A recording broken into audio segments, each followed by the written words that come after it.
Sweet lady, won't you be my sweet love for? Hey, ladies. What's goody, what's goody, what's goody, what's goody? Welcome back to another one. Welcome back to another one.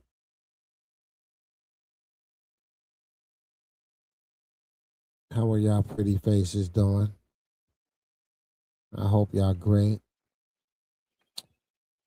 Look, soon as I go live, I get a phone call. Hey, Miss Lighting. What's goody? I'm live right now. As soon as I press live, you call me. But you goody though.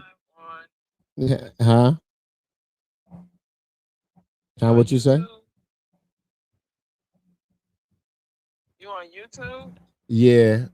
I'm on my new channel. Wait, hold on. Yeah, I'm over Blueface, here for a Jaidyn, little minute. Twitch, that one? Huh? That one? Uh, what blue? Yeah,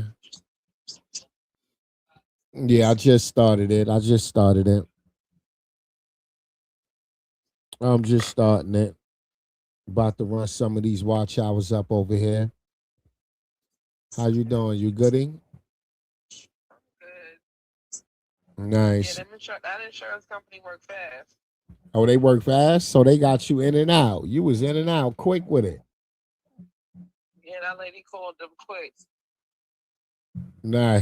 Oh, she called them soon as she pulled off, huh? Yeah, she got State Farm. Oh yeah, State Farm not playing. Mm, Yeah, State Farm is not playing, girl. I'm over it. I'm over it. Yeah, yeah, good old State Farm. Blame Jake. Blame Jake. Yeah, I'm about to jump in the chat. Let me jump in. All right. Call me when you get off. All right. Okay. What's goody, ladies? Welcome back. Welcome back. Welcome back, ladies. I said I had to come over here. It's been a few days, I think. Hey, pretty faces. It's been a couple days. Probably a couple weeks. What was the last time I've been over here? My bad, ladies. My bad. Please don't curse me out. Please don't curse me out, ladies. Please sub up to the channel though. This is important. This is a brand new channel. We only a few videos in over here. We is working. I need to be more consistent though. Please hit the like button though, ladies. Please hit the like button. Share this out. This is a new channel. This is a new channel over here. Everything count over here. Every sub count, every view, every watch hour, every share, every like, every comment. Everything over here counts. Everything counts. Everything is important. Everything is important over here. It all helps the channel. Share this thing out on your other social media platforms. I would greatly appreciate it. I would greatly appreciate it. Y'all saw Jaidyn acting like she competing with Stunna Girl when Nevaeh. Y'all saw that?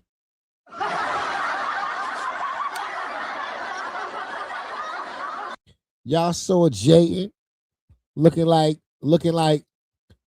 John Belushi from Ghostbusters.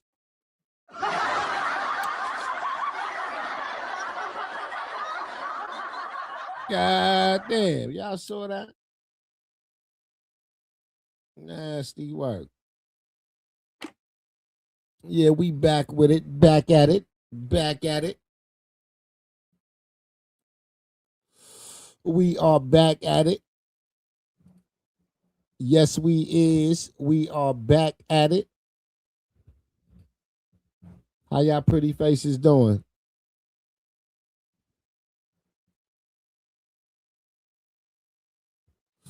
How are y'all pretty faces doing?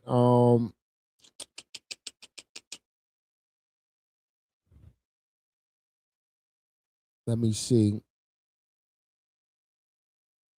Let me see. I done made a mistake and closed out some of my tabs for this live stream. I'm thinking it was the old tabs from the last live streams, and I X'd them out. God damn. Get on my nerve. Get on my own goddamn nerve.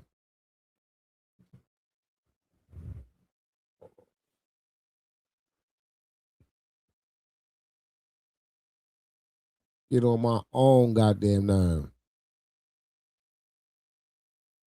Please hit the like button. Please hit the like button. Please share this out. I would greatly appreciate it.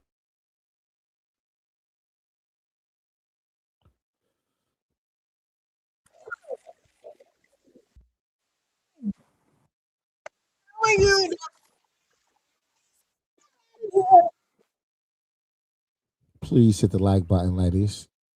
Let me see. I wanna let's look at this. Nah, you know what? I don't want to react to that.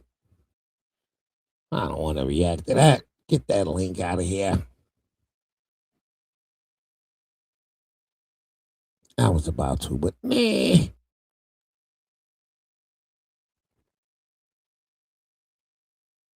God damn.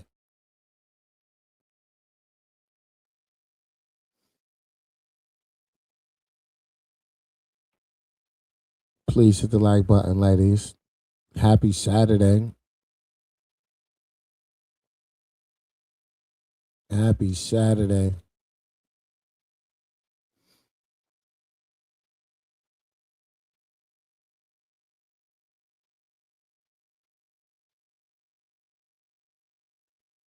Damn, they said Gucci got robbed.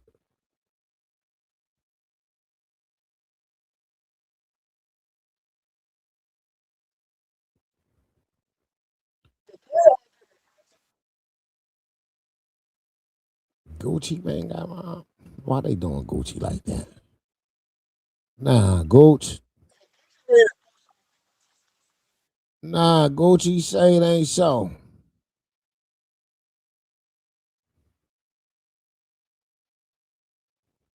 Let me see something real quick. The Gucci Mane and Pooh Please hit the like button, ladies. We surfing.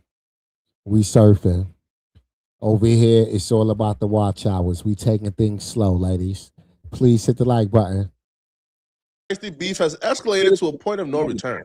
It looks like those petty games that Gucci Mane was playing with Yo Gotti has came back to bite him harsher than he could have ever imagined. Before the video even gets started, I want to put y'all onto the best money play right now on the internet called Free Cash. The app and get started. A couple of years ago, Gucci Mane began to aggressively pursue new artists in Memphis and sign them to get back at Yo Gotti. Initially, the plan was genius and it was working tremendously. Gucci had Pooh Shiesty and Big Scar under his roster, and those two were like the two hottest young artists in hip hop at that time.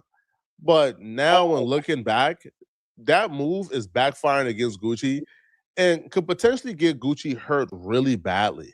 The Yo Gotti and Gucci Mane beef that led Gucci Mane to start signing these Memphis artists actually started when Gucci Mane found out that Yo Gotti was sleeping with his girlfriend around the same time he was.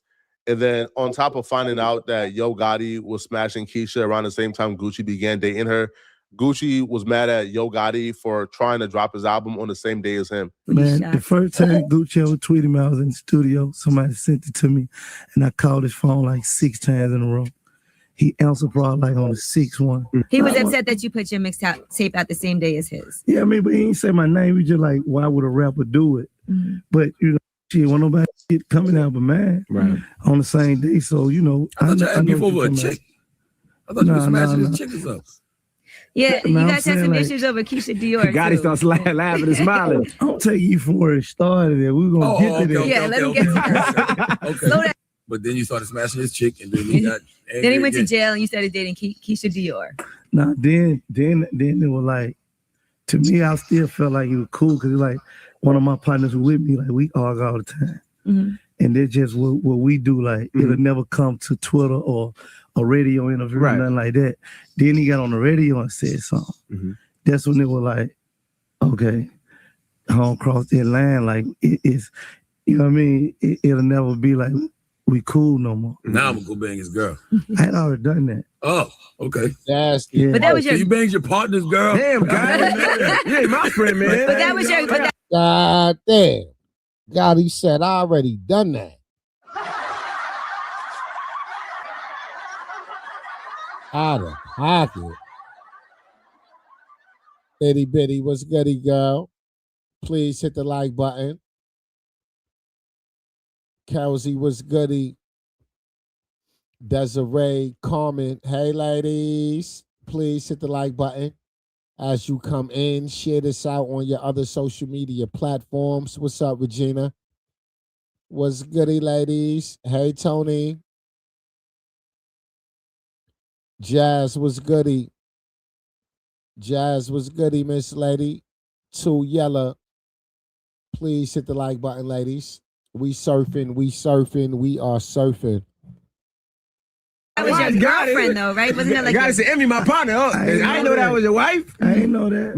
Like, I ain't know that. Mm-hmm. I ain't know, like, you know, like you in love and all that. Yeah, Like, I got you. come on, man. You know how the game go. Mm-hmm. You smash my girl, I'm gonna go in the market that you're currently eating in and dominate that market and make sure you don't eat. That was Gucci Mane's plan, because Gucci Mane took a couple of big artists from Yo Gotti. Obviously, Pooh Shiesty is the biggest artist in Memphis, and Gucci Mane took Pooh Shiesty from Yo Gotti. So that right there was a major L that Gucci Mane gave Yo Gotti. Everything was working though. Everything was going as planned until Pooh Shiesty went to jail. And that's when things fell apart. It began to fall apart when Pooh Shiesty went to jail, because when Pooh Shiesty went to jail, him and Gucci Mane's relationship took a hit after his cousin, Big Scar, who's also signed to Gucci Mane, passed away. See, when Big Scar passed away, this really affected Pooh Shiesty. This was one of the closest losses that Pooh Shiesty has ever took. Big Scott passing away, like, I could agree with me being in there and having some alone time to think. I could really agree with it, but like to this day, I still ain't really got over that. You know what I'm saying? So it's my little cousin. Like, I was there, you know, every step of the way until, unfortunately, I wasn't there no more, you know? So me coming home to that, like being in there when you hear a death and, you know, you get the bad news, it don't feel real, especially like without you being able to go to a funeral or see him like right there. So it just like, it's like a whole different world in there. So it ain't feel real, but me getting out here not being able to see him or call him or him to tell me welcome home, you know, still messing with me up for real. So I ain't really got over it yet. Some things about Big Scar, like some of his characteristics, like dude was like a real like comedian for real, you know. With Pooh Shiesty being locked up, he couldn't do what he really wanted to do for Big Scar because he's been locked up. He has no means to an income. He has no resources. So he was relying on Gucci Mane to show out for Big Scar and really represent for the entire label, including Pooh Shiesty. So Pooh Shiesty was really disappointed when Big Scar's family, which is also his family because they're cousins, began to call out Gucci Mane and expose Gucci Mane for not paying for the entire funeral and asking for Big Scar's chains to be returned back to him because he paid for it, even though he gave the chains to Big Scar. Imagine being able to build an app with your name on it. These niggas is out of line. Just passed away, ho. He deserved way more than what Gucci put in. He was talking about some flowers and 10K. He ain't paid for no funeral. He put towards the funeral, but he ain't paid for it. He said that he was gonna pay for the funeral, and he ain't do that. But it was gonna get paid for regardless. He want all 4 chains back. He ain't getting no. Girl, fuck them receipts. Don't nobody give a fuck about them receipts showing no 20K. I'm telling y'all what the fuck I think. It's on a receipt for 10K that we get. What the fuck? She just trying to clear up her husband's name. He ain't trying to come to us and talk to us as a man. He ain't trying to come and talk to us as a man. He ain't called my daddy phone about shit. He ain't called my daddy phone about shit. And then he blocked us. We ain't money hungry. We don't need his money because it was going to get paid regardless if he would have sucked that 10K or not. The fuck is wrong with y'all? And we keeping them chains. He not getting them chains back. My brother earned them. the chain. Pooh Shiesty wasn't feeling what Gucci did to Big Scar at all, or what the family was accusing Gucci of doing. Pooh Shiesty loyalty is with Big Scar and his family. So if they're not rocking with Gucci, he not rocking with Gucci. That's why when Pooh Shiesty came home, a lot of people were like, yo, where the first day out at? He ain't dropped a first day out for a while because he was trying to handle business. He wanted off the label. He told Gucci, I want off the label. Get me off. Gucci refused to get him off the label. Gucci refused. So what Pooh Shiesty did was Pooh Shiesty began to align himself and get close to Yo Gotti. And Yo Gotti and Pooh Shiesty began to devise up a plan, right, to go down a legal route to get Pooh Shiesty, off of Gucci's label. That's just a fact. That's why in First Day Out, what did Pooh Shiesty do? Pooh Shiesty shouted out Yo Gotti, ain't shout out Gucci Mane at all. Hey, I don't know who need to hear this, man, but no, I'm lying. Hey, Gucci Mane, LaFleur, you want to sign 100 niggas from Memphis, Tennessee to try to antagonize Gotti all because he f***ed your wife. Damn. Then you dropped them little niggas and killed Pooh and not Gotti and took Pooh Shiesty from you. Damn. How I feel to have a Memphis nigga, man, take your wife and your #1 artist. You gotta tighten up, Gucci. All that goofy shit you were doing. Signing 100 niggas from Memphis, Tennessee, you ain't never heard them mixtape. Just signing a nigga trying to antagonize a nigga. And we know about the other little shit that just happened too. Yeah, we're gonna run that later on though, Gucci. Real shiesty around here, I see. Y'all pray for Gucci. Here's where things get violent. Pooh Shiesty is already really upset at Gucci Mane for the Big Scar situation. He comes home, he wants off the label. Gucci Mane ain't trying to let him off the label. Pooh Shiesty right now is the hottest ever. He's as hot as he has ever been. Gucci Mane ain't trying to let that go.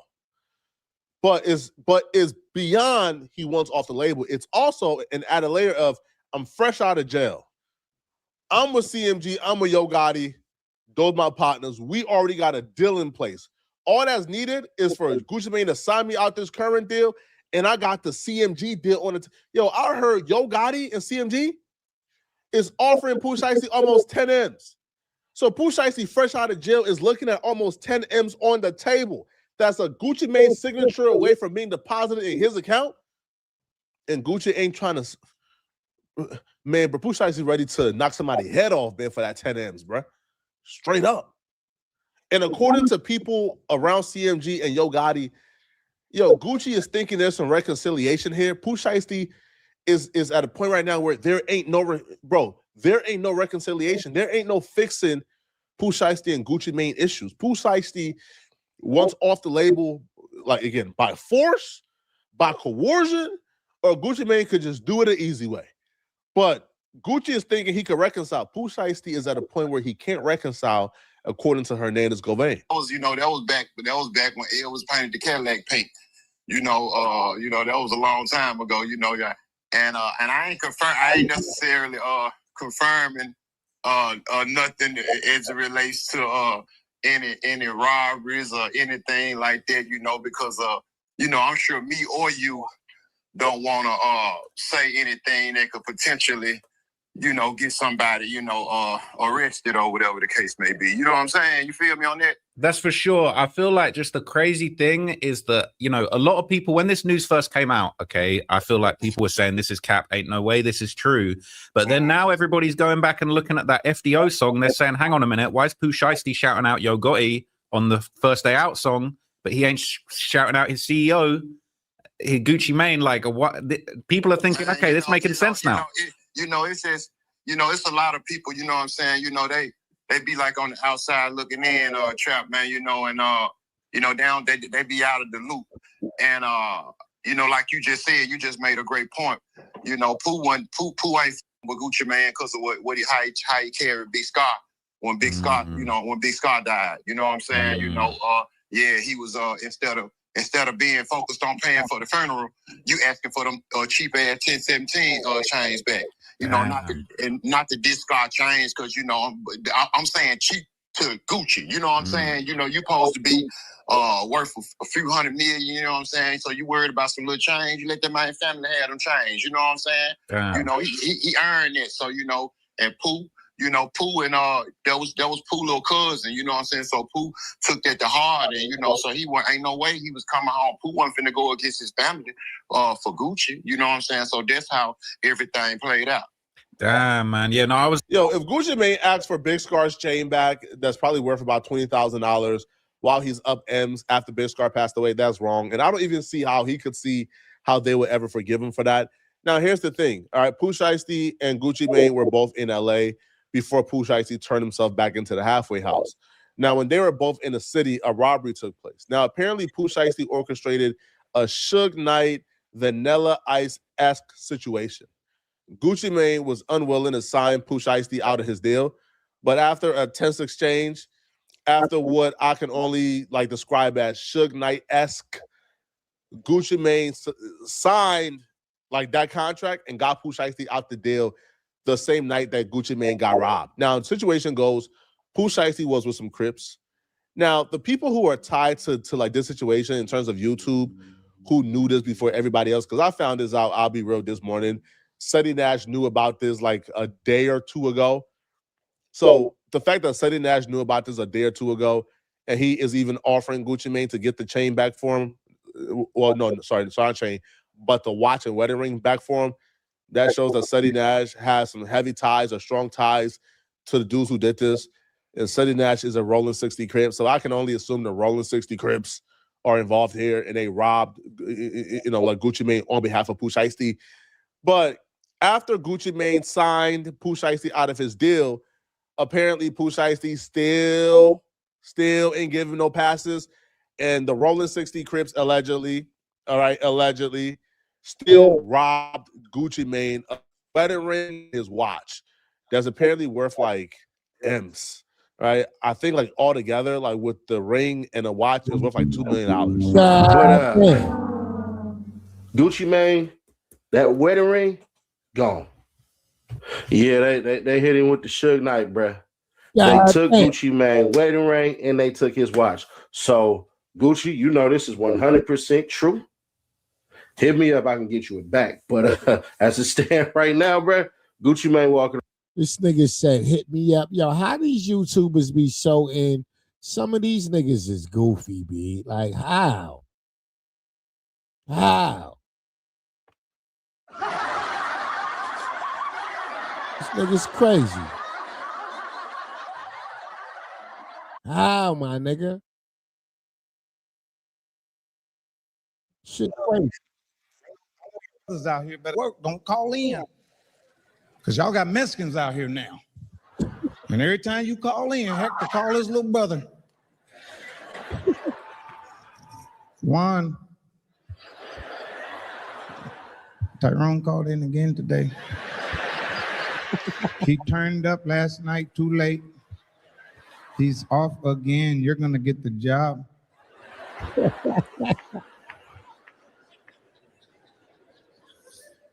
See, I thought all Mexicans was just grass cutters and to LA. You know, you look at the Mexicans, they always portray them as Dora the Explorer and all that shit.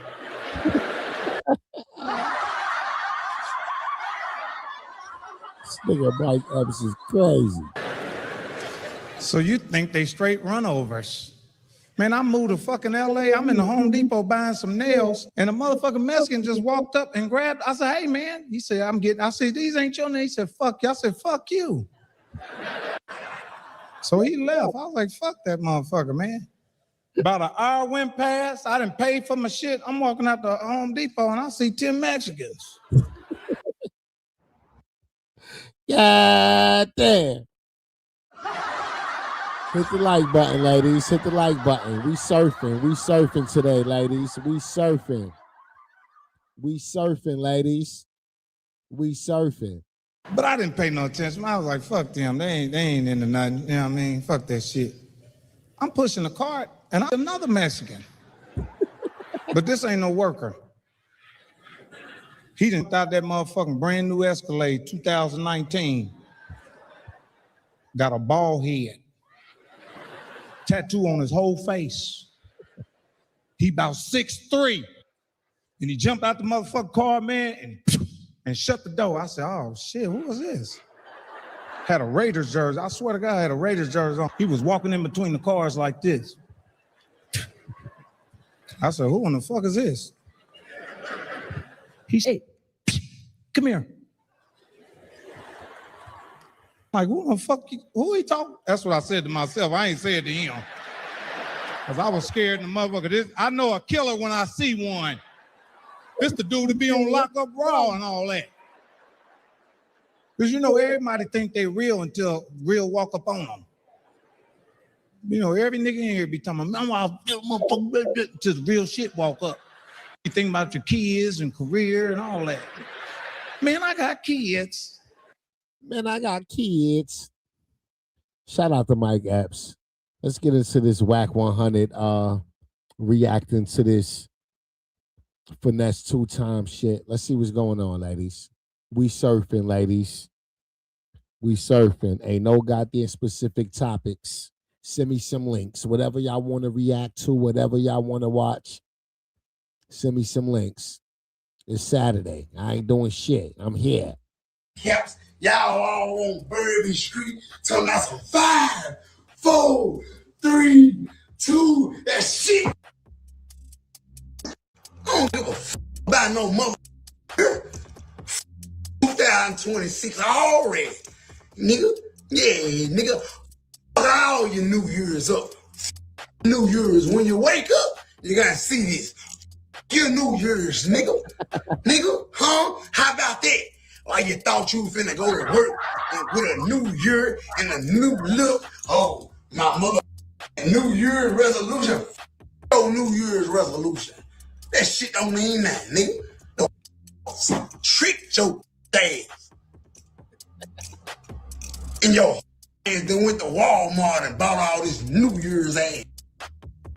I ain't buying nothing but some ground beef and some chicken and some fireworks.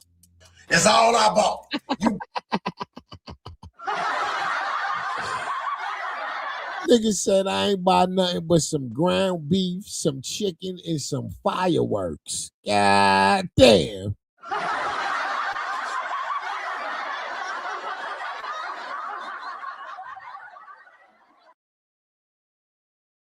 went bought hats, red, white, and blue, USA caps. Y'all all on Bourbon Street talking about some 5, 4, 3, 2, that shit.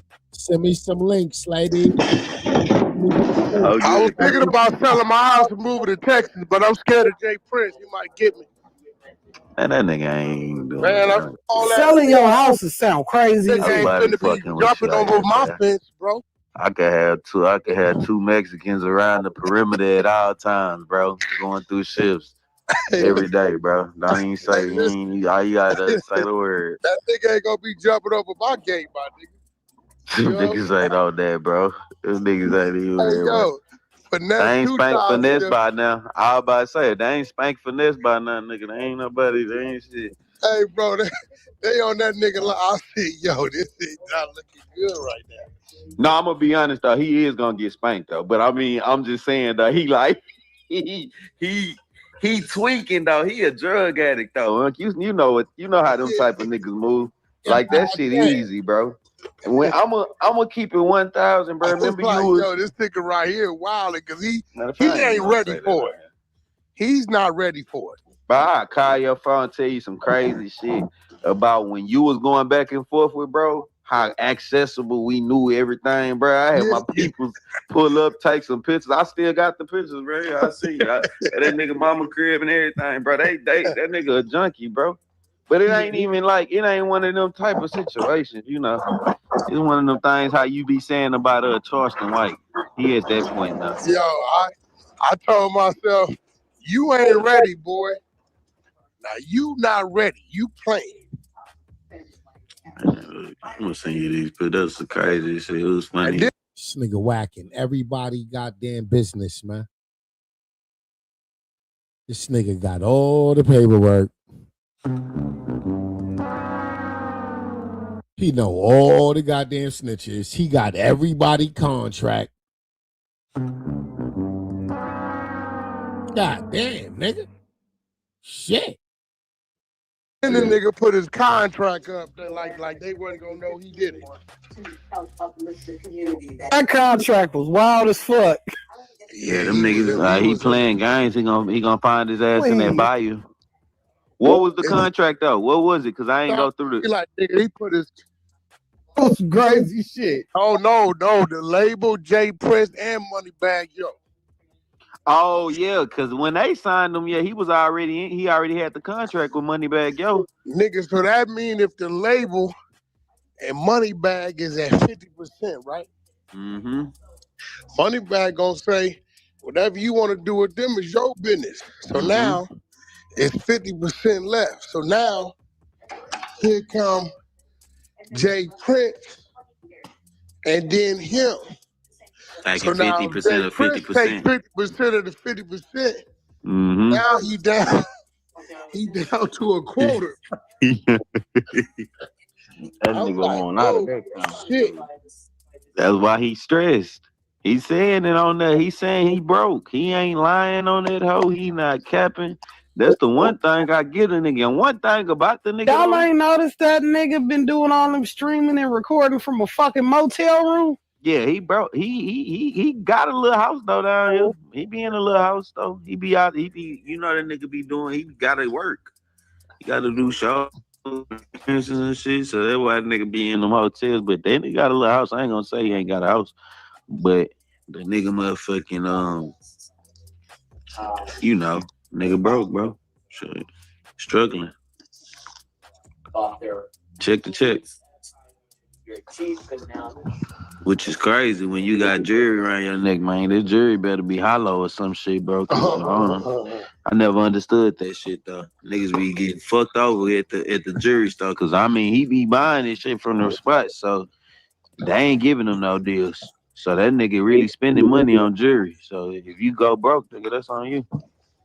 But the nigga can't rap though, Wack. I ain't gonna lie. That nigga can't rap. Hey, yo, you got to get the fuck up out of here. Nigga, R&B on their way. Get the fuck out my house.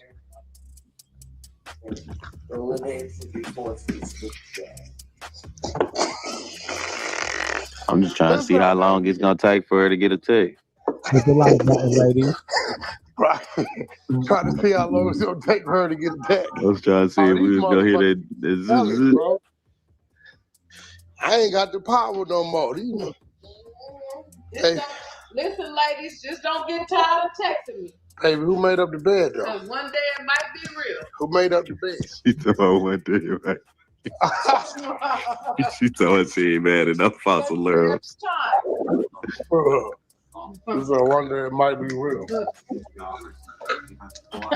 Oh, man, Unc is a black man. Black men don't cheat. Mm-hmm. I'd be a damn fool if I believe that. We don't. Y'all been creep, huh? We don't cheat. We don't even creep. Man, yeah. We don't even creep. I gotta let y'all When see dude this coming picture. back? Come on. So we need to put that mirrors up before the painters come. I thought you told me. I did.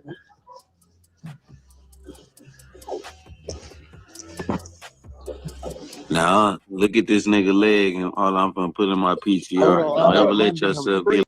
These niggas ain't talking about shit. Get out of here, niggas. We surfing, goddammit. Get out of here. DC jewelry heist. Local rapper unalive while trying to escape. Let's get into it. Please hit the like button, ladies. Went wrong in our relationship and process the relationship in total because I was processing while I was in it. There was a lot of things. Of course, neither of us were perfect in the relationship, but there was a lot of things that were happening to me. So I think I had more time to like detach myself from that relationship. And for him, I think it feels like that's just happening for him. Yeah, no buff. Oh, for real, they act like they have didn't call that little ass to the time, man. I'm rich as shit. They don't give a fuck about doing those damn years. Yeah, no motherfucking secret. Gotta live. I walk my dog. Yeah. I walk my dog, yeah. Strong arm robbery the strong way. Let me get that shit the strong way. Here on the story we first told you about in the news at 5 o'clock, 16 men from our area are facing charges in connection to crimes in 4 states. Katie Lusso is on that story for us. And Katie, we understand these are some pretty serious allegations, from armed carjackings to even money laundering. Yes, they certainly are. And police tonight believe this violent crime ring, as they called them, committed 9 armed robberies over the course of a year up and down the East Coast. Their target, Asian-owned jewelry stores. Investigators say the majority of getaway vehicles they used were stolen. Last fall, some of the defendants committed a violent carjacking in Maryland, and they used the stolen vehicle as a getaway vehicle during one of the robberies. The 16 people indicted range from 21 to 45 years old. Investigators say they found 7 guns, including a machine gun, and $300,000 in a safe when they made the arrests. Police in D.C. say the man who created the Jury Heist Avengers was finally sentenced. The last of 16 suspects, 9 stores, Asian-owned jewelry stores, that is, 4 states, all in the span of 1 year. Not to mention millions of dollars unaccounted for. Now, it's mentioned on the second week of 2026, the D.C. District Attorney has said that this local rapper had allegedly been the mastermind, the last to accept responsibility in his role in robbing jewelry stores on the East Coast. Now, we briefly covered that indictment when he first got arrested. We broke it down to the T. I'll leave the link in the bio. But what we didn't talk about is his co-defendants. And one who was a local rapper and wasn't able to be charged because he unfortunately lost his life after a chase from one of these jewelry store robberies in New Jersey. That person who we'll later identify and pay our respects to was a local rapper who some say was more known in the DMV than Taliban Glizzy, who the district attorney say was the mastermind.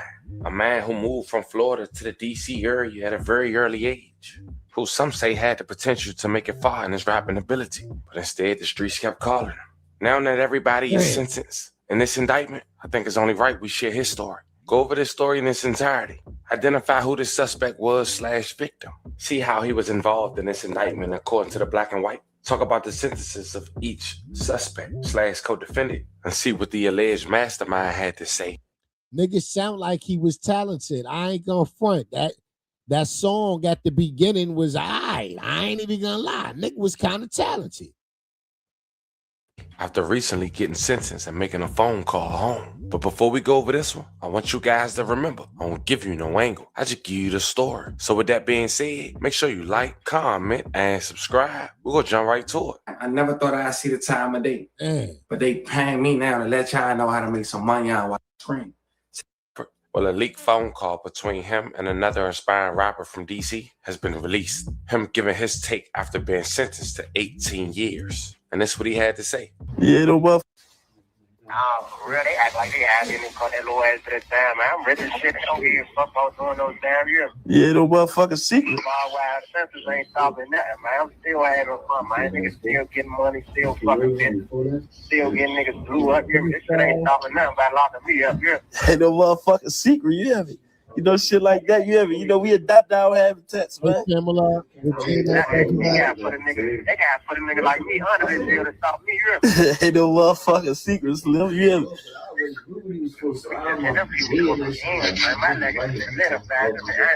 the nigga gotta release me. Who you telling? Ain't no sucker shit. Ain't no motherfucking secret. Ain't nothing, no interrogation room, no pillows, talking, no bitch, none of that shit. Now, in return, the D8 came out and said this. Hi, everyone. It's Judge Janine. Trevor Anthony Wright may not be a name that you're familiar with, but Taliban Glizzy may be. He's a D.C. rapper who has now been sentenced as a result of a prosecution by my office to 219 months in jail, which is a little over 18 years. He was charged with robberies of various jewelry stores up and down the eastern seaboard from Florida to New Jersey. He and his crew would go into these jewelry stores with sledgehammers and guns and all kinds of things and break up cases, threaten employees, and he stole about $3.2 million in jewelry. So here's the good news. You don't have to worry about these kinds of robberies anymore, and you don't have to worry about Taliban Glizzy anymore, because he won't be around for a good 18 years. So as you can see, she was getting petty herself. Now, if you want a full deep dive on Taliban Glizzy indictment, make sure you hit the link in the bio and check out the previous video. But from here on out, in this video, I want to dedicate this video to the man who would have been indicted if he didn't unfortunately lose his life. His name was Joshua Matthew, a dad, an aspiring rapper, and loved by many. He went by the rap stage name Knucklehead. Time fly. He made headlines a decade ago when he did a freestyle to 51 Nights, gaining over 500,000 views and counting.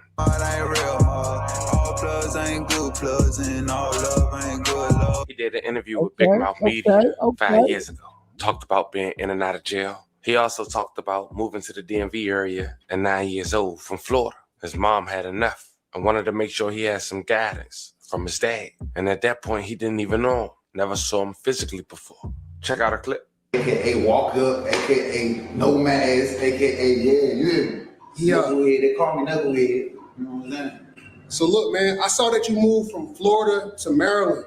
I seen in the interview you said I guess a situation happened that led you to get on the plane and head up to the DMV. Like what was the actual situation though that went down that caused you to move? Shit, like I was 9 years old and shit.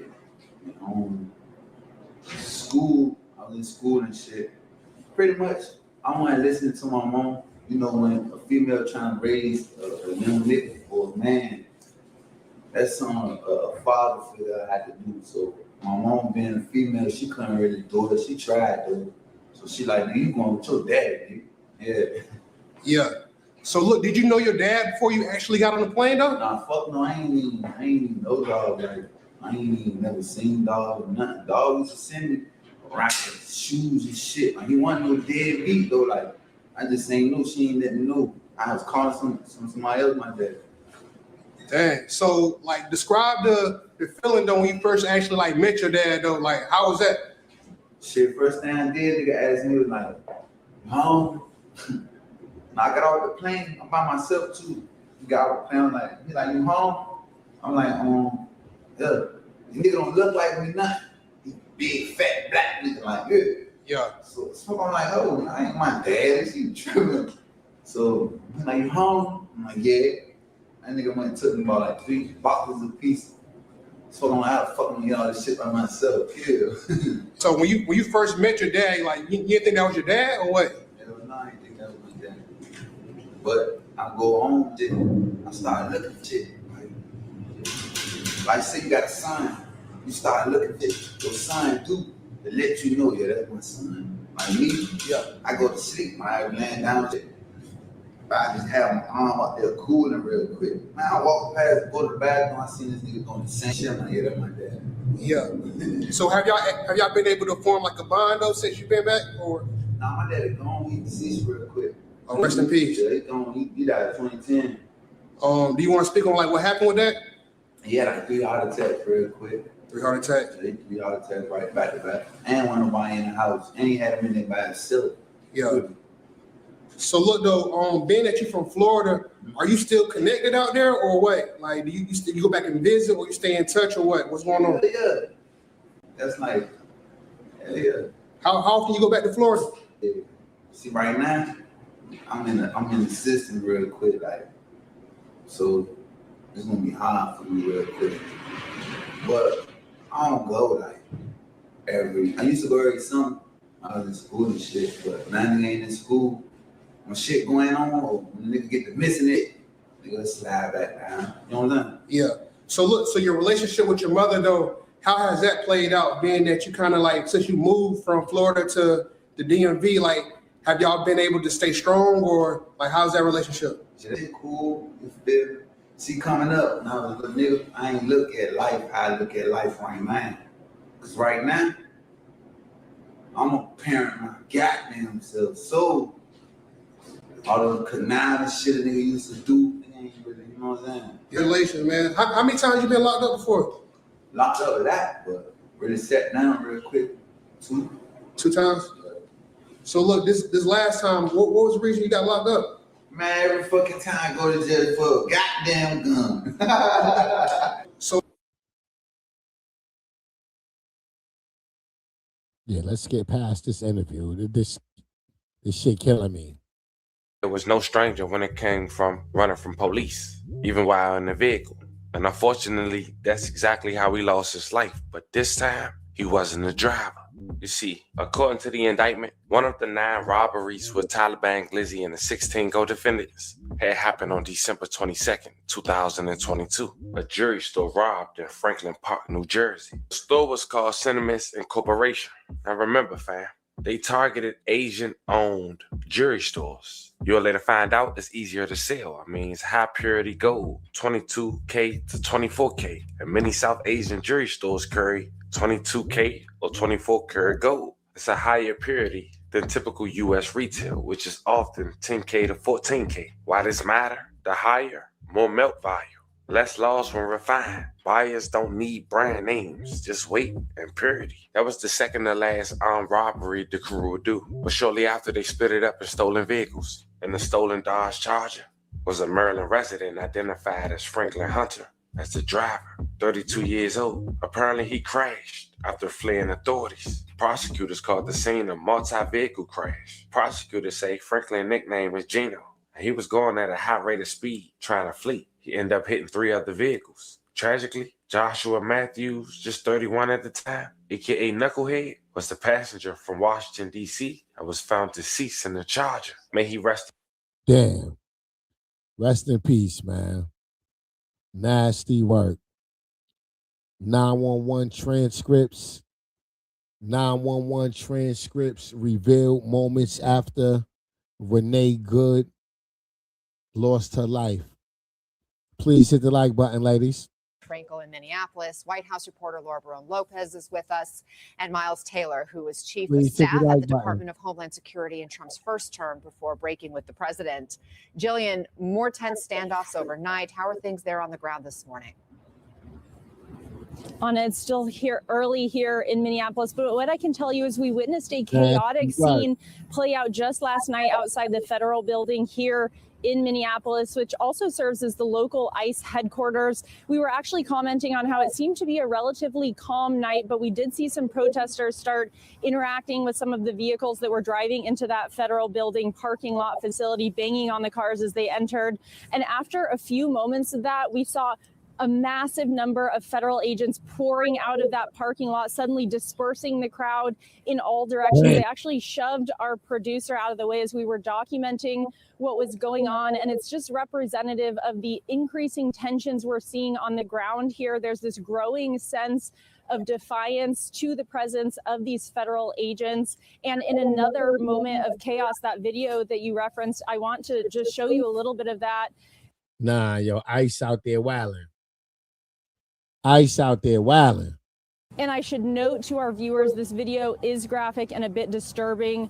And we should also note, we don't know exactly what happened in the moments leading up to the cell phone footage from January 9th, but in it you can see these agents pinning a man to the ground. There's some local reporting suggesting that prior to that, they had pulled him from his vehicle. But in this cell phone video, you can hear this woman shouting, trying to intervene to help this man.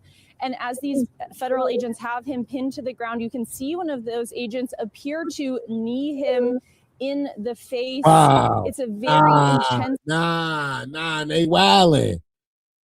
Why he knee that man in the face like that? He already laying on his stomach in handcuffs. Why you knee that man in the... Wow.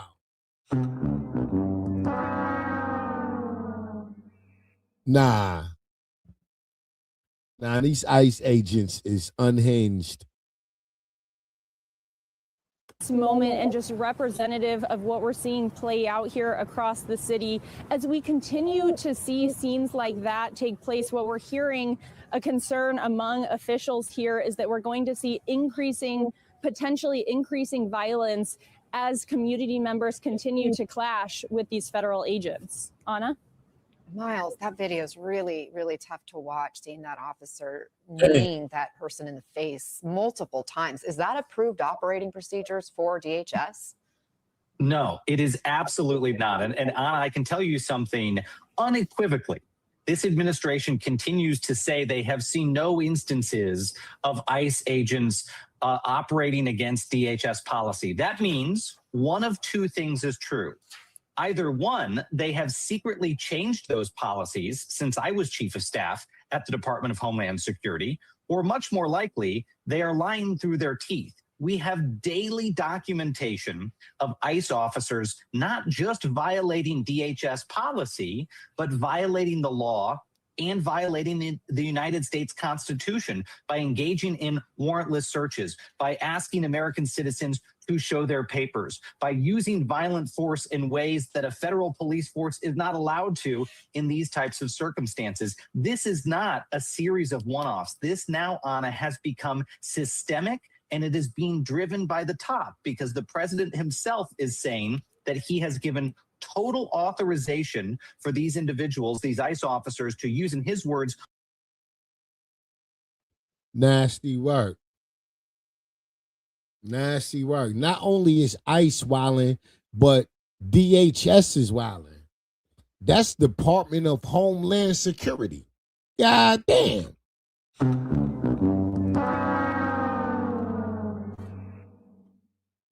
Trump got Homeland Security out here wilding.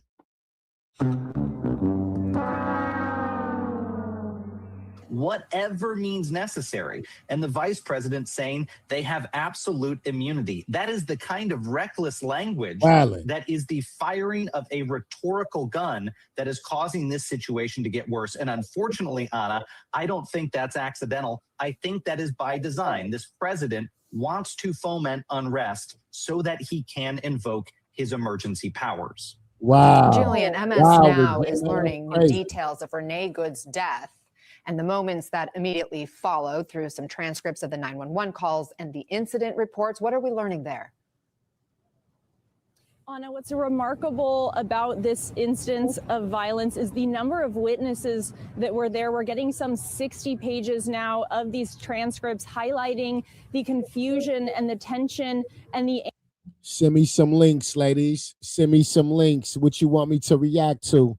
Send me some links. What's on your timelines? What's on your timelines? Send me some links. What you want to watch? Anger of the multiple bystanders that witnessed this, that is now translating on the ground to what we're seeing play out across the city, these clashes between the members of the community and these federal agents who remain here in Minneapolis. Anna? Miles, according to the incident reports, local law enforcement tried to get ICE to leave the scene after this shooting. One communication says, quote, contact who is in charge of feds and have them leave scene. What does that comms say about lack of coordination and just the dynamics, even at that moment, between these different law enforcement entities? Yeah, I mean, Anna, it shows that those local agencies were already worried that ICE itself and ICE's tactics were creating the potential for a public safety nightmare. We're not talking about personal beef between the police department and ICE. We are talking about responsible law enforcement officers who see what the federal agents are doing and say, look, if this continues, this can and will spiral into a bigger public safety crisis. They are creating the conditions that would result in mass conflagration and frustration. So look, you see the local police trying to turn down the temperature. That's the right thing to do in these moments. If I was still at the Department of Homeland Security, my response to Renee Nicole Good's shooting would not have been to accuse her of being a domestic terrorist and to send hundreds more shock troops into the state. It would have been to say, we need to take a beat. Everyone needs to calm down. We're in conversations with the state and the governor, even though they're from a different political party, and we're doing this in the interest of public safety. That's not what you're seeing the administration do, and you are seeing police forces try to make that happen, but the federal government do the opposite. Yeah, instead, Laura, the president has threatened to invoke the Insurrection Act in Minnesota, which would allow him to deploy armed forces there to conduct local law enforcement matters. What's the latest thinking on the White House or inside the White House on that? Well, this is a threat that the White House it appears prepared to stand behind. It's something that the president, as Miles knows, has wanted to do since his first administration, since 2020 during those George Floyd protests. And this is something that the president and others around him are repeatedly talking about. They continue to use the word insurrection when describing Minneapolis. If anything, they're ramping up their rhetoric. They're not. It's nasty work. Nasty work.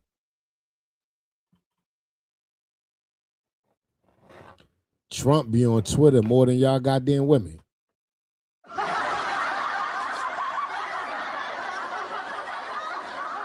This nigga in the White House with reckless Twitter fingers.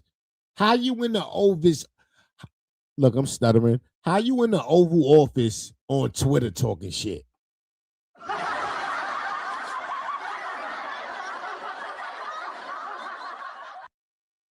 God damn.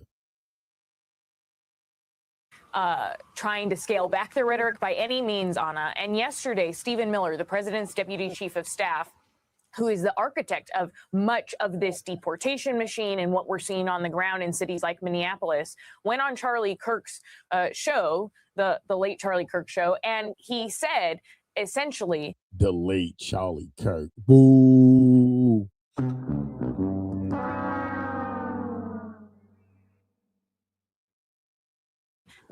The word insurrection over and over again. Take a listen.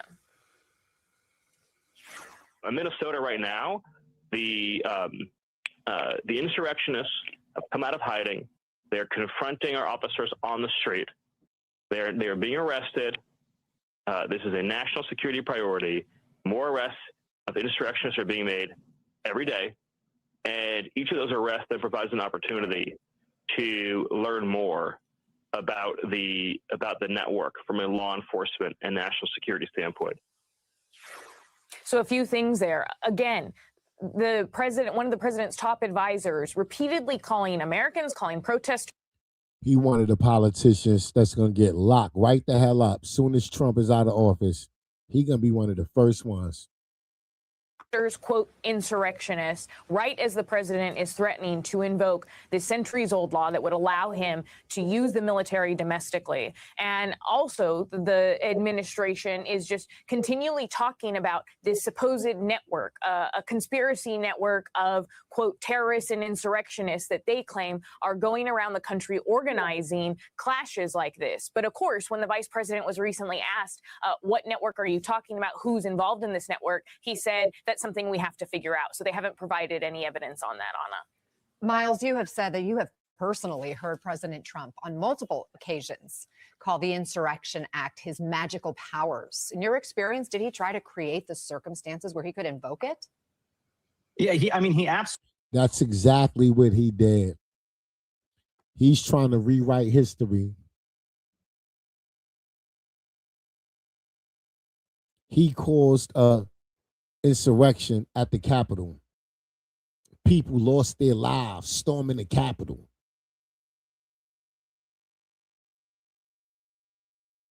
That's a stain on his presidency. That's one of the reasons why he's going down as the worst president in history. So to lighten that blow, he do this.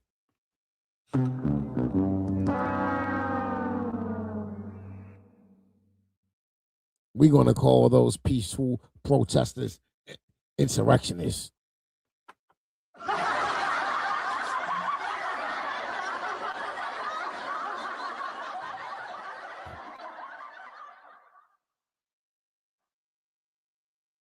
Before he leave office, he going to make it a crime that if you talk about that Capitol shit and the people that lost their lives, they'll come lock your ass up.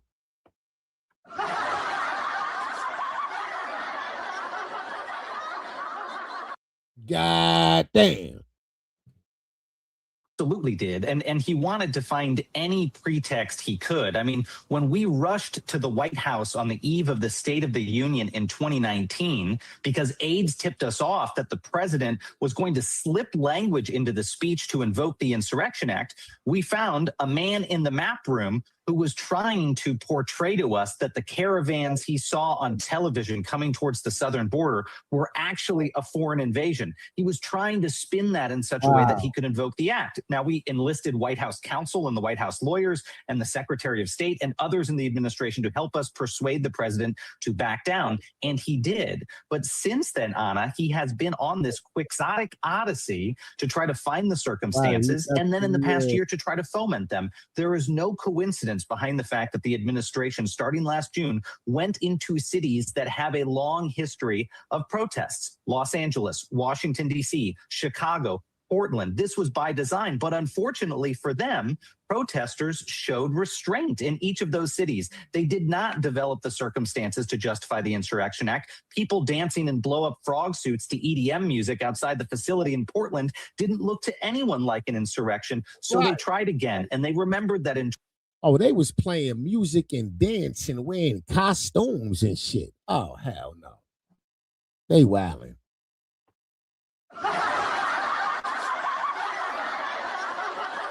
He sent Homeland Security at niggas dancing in costumes. Out of pocket. Out of pocket. 2020, during the George Floyd protests, things did start to get out of hand in Minnesota, and I don't think there's any coincidence that that's why they sent agents there. It certainly wasn't to investigate kindergartens run by Somali Americans. That doesn't justify 3,000 ICE agents. It was to create circumstances like this, and now they've got them. Nasty work. Nasty work. God damn.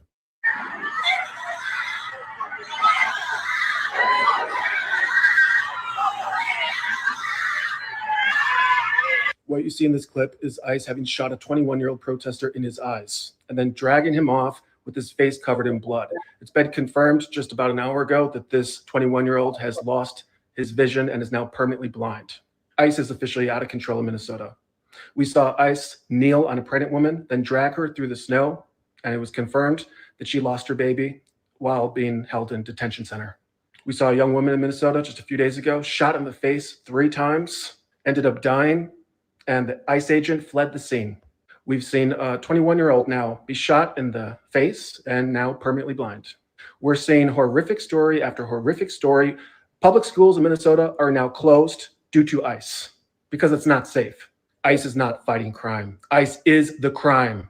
You dressed criminals in camouflage and gave them automatic assault weapons to terrorize blue states and anybody who's brown or protesting. But what this maniac in office doesn't realize is that there's Republicans, Democrats, Independents, and MAGA in these blue states that are all now coming together because we realize this is wrong, and we're ready to fight back. So to our elected officials, do your job before it gets really messy. Nah, that was wild. I don't even want to show that. You can't show that on YouTube, so I really didn't show it. But that's crazy. No, I'm not going to zoom in on it. No, I'm not. That's wild. Permanently blind is crazy. Pow in the eye is crazy.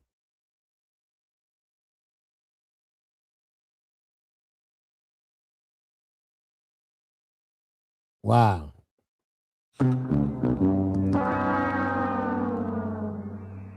Nasty work. Nasty work.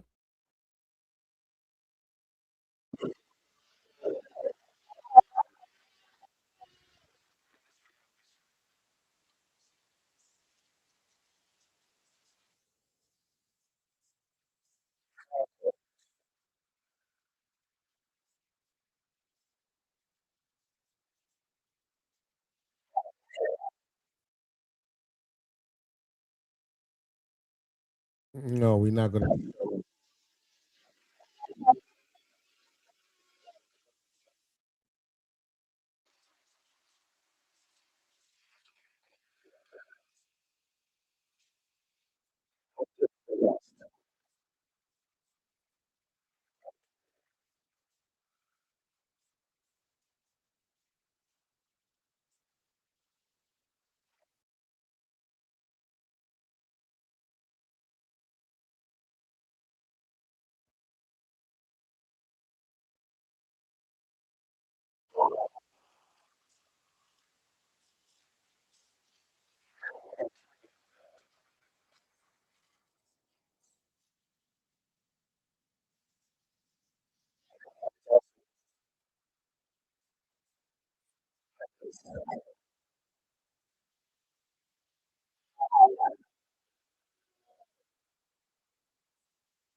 Oh, wait, hold on, y'all.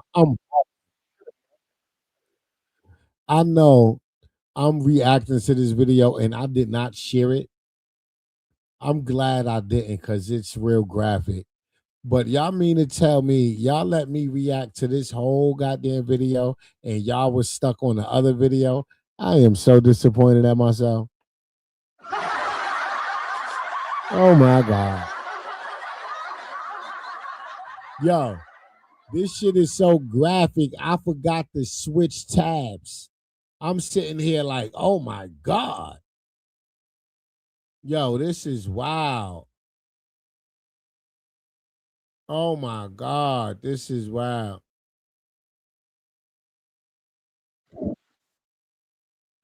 Yo, this is wild, ladies. My bad, ladies. My bad. My bad. Please don't curse me out. Please don't curse me out.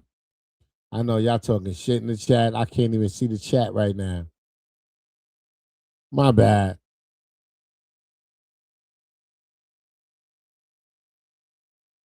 Oh my God.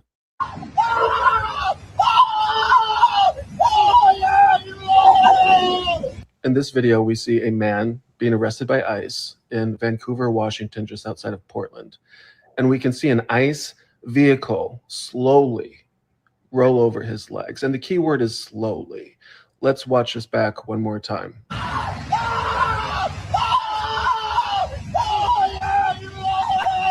The driver of this vehicle is an ICE agent that's part of the arrest that's happening just to the left of the vehicle.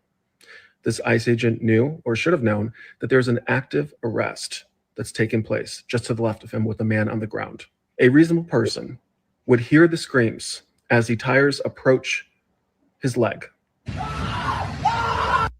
and would stop. They would back off. They wouldn't slowly continue to drive over his legs. This is wild. It's also interesting to point out that the other ICE agents are unfazed by this. Wow. They are making no indications to the driver, warning him that there's a person on the ground that he's about to run over his legs. There's no immediate rush to try to offer medical aid to this individual that just had their legs crushed by this vehicle. So if you are this man that just had your legs crushed by this ICE agent driving their vehicle over your legs, you need to contact an attorney, and then you need to file a police report with the assistance of your attorney. You need to have your attorney subpoena the ICE office in Vancouver, Washington, so you can find out exactly who the driver of this vehicle is. And then you need to press charges against this individual. You need to sue ICE, but you also need to sue this individual because this individual knew or should have known better. And you can also make the case that this was done intentionally. The judge will likely place a lien against this individual's house, their cars, their pension, and any future income that they may make from ICE or outside of ICE, because you are entitled to justice against this reckless, negligent, and possibly even terrorism-like action. Yeah, that was wild. God damn. That was wild. Yeah, ICE is out here wilding.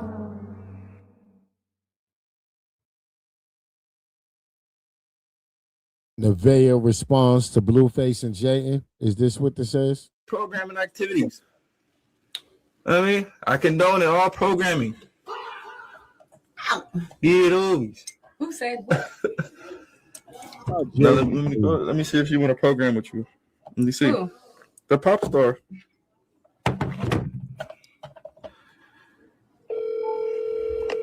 What are you calling? Let me see. Hold on, let me talk first. Just relax. All right. Who? Yeah. We can't do it where you at, but we can do it where I'm at because I'm with all the programming activities. You don't want to come over here and program? Well, no, because you said so. What's up with Jaidyn? So Jaidyn is here. So you said what's up with Jaidyn? So what's up? You know what?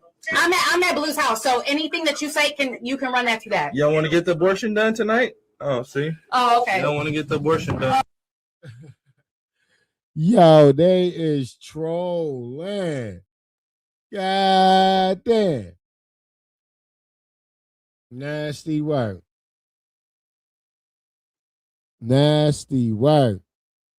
He said you don't want to get that done tonight? God damn. Damn. Not a trip to the chop shop. Damn.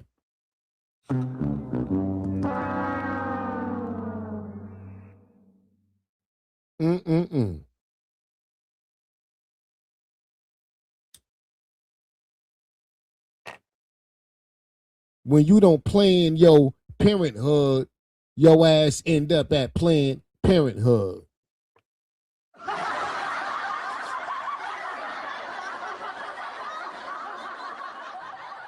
God damn. Okay. We'll wait. I've been OG since we was in BGC, so I don't know what we talking about.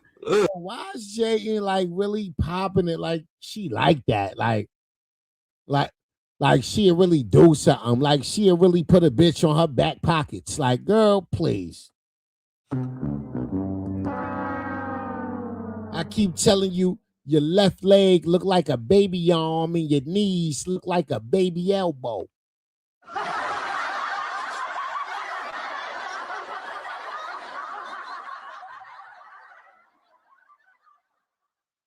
Please don't ever play with me. Like, I am a bitch. Check it out, chat. I'm with Let's get real. Like, what are we talking about? Why did you just what? Don't challenge me to no fake. I don't challenge. No. Because she started off with, woo. Okay. She said what? She said she was squabble up. She said what? She said she was squabble up. But now when I'm With calling who? her to try, with you or me? She wants to squabble with me. No, Then she tell don't her to squabble pull with me. up. I just told her to But she pull said up. she'll bring somebody for me, so I told her like, please bring your biggest army for me. I want you to bring your biggest. She better army. bring a fucking army for me. You know me, because I'm ready for back to back. I'm used to 3 fades back to back, not just one. She better bring 3 niggas. School crib. But we gonna call her one more time. I have something I want to tell you. Nah, they got Cardi playing in the background. Hold on now, Cardi. You? Hold on now, Cardi. Nah, we got to get you out of the background. We got to please hit the like button, ladies. Please hit the like button. I would greatly appreciate it. You know what I mean? Nah, we don't feel you. Nah, we don't. I gotta come up with something better, man. Like, Who said that? That's just what all the bitches say when I'm done with them. We are here right now. Hate to do shit like this, but y'all. Bitch, we can get it started. I don't give We could get it started. Oh, she popping it now. We could get it started. Let's get it started. God damn, you sound like the song, girl. Let's get it started.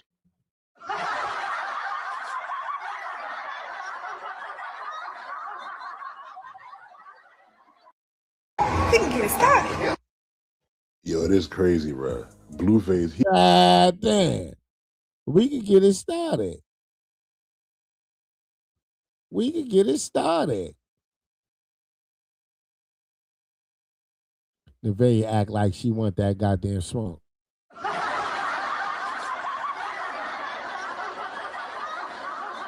Girl, please. You know damn well you don't want that goddamn smoke. Front of this Don't come out later with no pictures of the bruises of black eyes and scratches all over your body trying to cancel him after he don't want you no more. Because that's what's going to happen. When he leave, now her, all of a sudden, or when he caught with somebody else, he beat me. Tasha K on Blueface and Stunna Girl.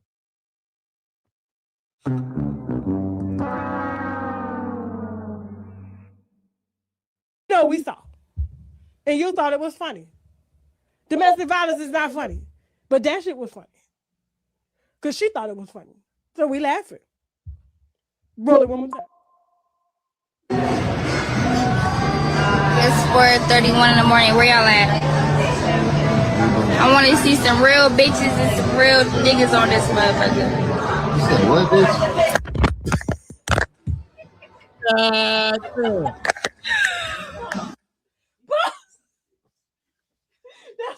That's some shit you see in a movie. Get in front of this now. Don't come out.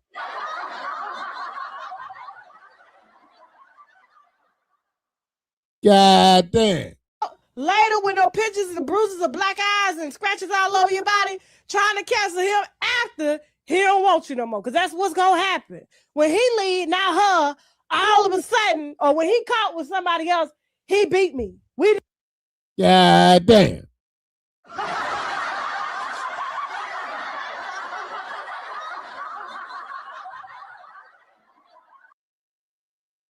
God damn. That nigga pimp hand was strong. Stunna Girl said she used to be a stripper. She used to be on a whole stroll and all that. Like, god damn, that nigga pimp hand was strong.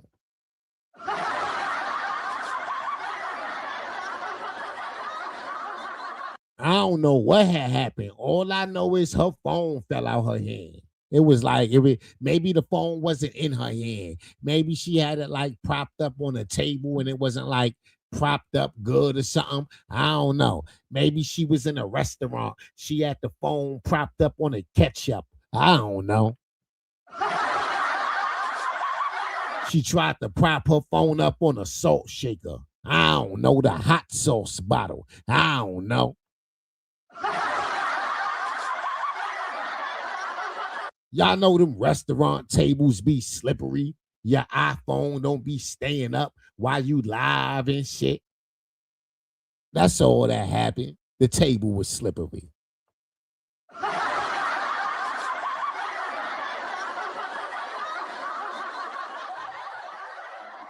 God damn.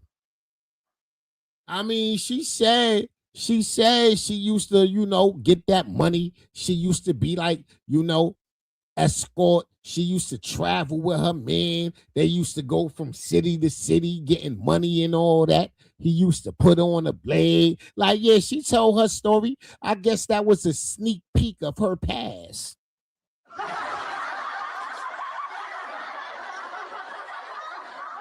What the hell was that?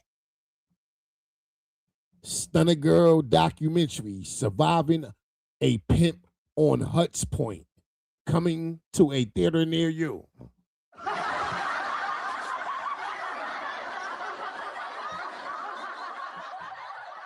God damn.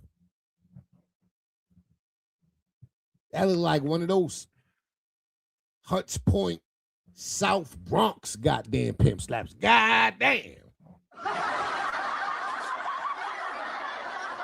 That was one of those Magic Don Juan backhands. God damn.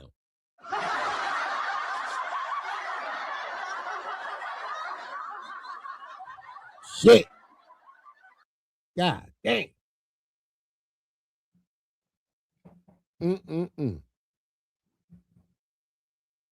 That was a you better have my money by midnight or else slaps. God damn.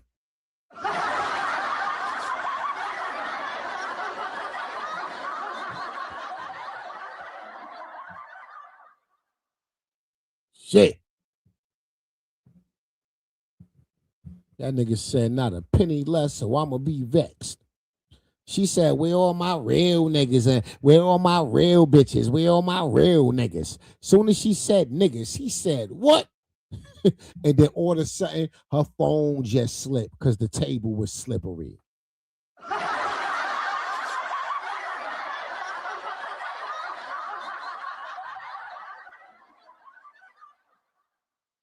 God damn, Stunna girl.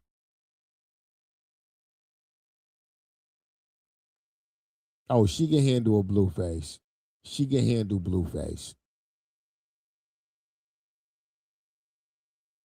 She can handle Blueface.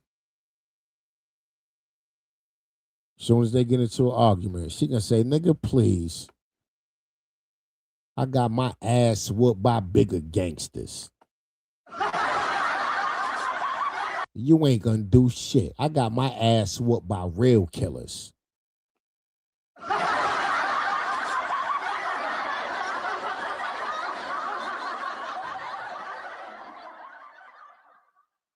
God damn.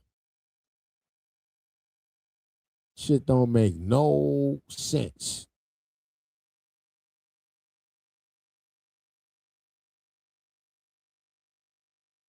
Shit don't make no sense.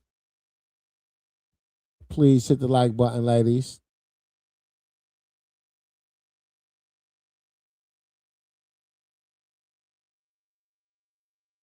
Please hit the like button. I would greatly appreciate it. Please hit the like button. Stunna girl. Girl, I think you better let it go before it be another TKO.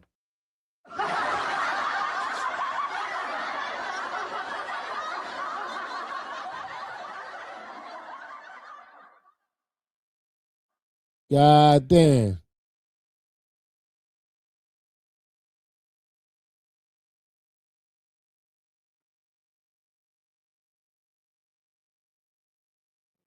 Girl, I think you better let it go before it be another TKO.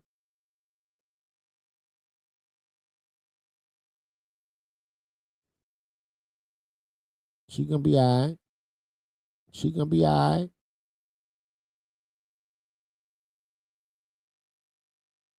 She gonna be all right.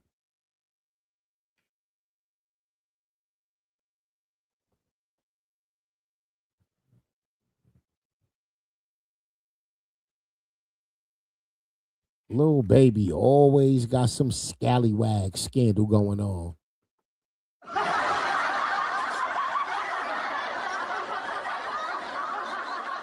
Little baby, one of the biggest trick ass niggas in the goddamn world. And this nigga be blowing bags on regular deglers. God damn. Like, it really don't make no sense. Like, you had to be a nobody ass nigga before the money. You wasn't getting no pussy before the money. Like, you really was a stuttering Stanley, stuttering Stanley, stuttering Stanley.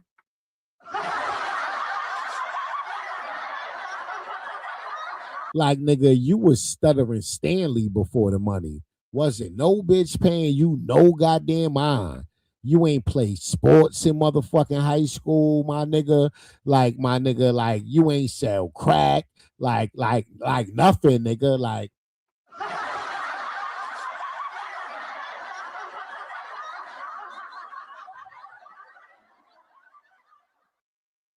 you was a bum ass nigga. Had to be, my nigga. Cause you be doing wild, extra, desperate shit for regular, degular bus stop bitches. Like, fuck out of here. The fuck? And you always get exposed by these hoes. You be on desperate time, my nigga. It ain't never that deep. Shit. What the fuck Gucci say? Bitches like buses. Miss one, next 15, one coming. The fuck?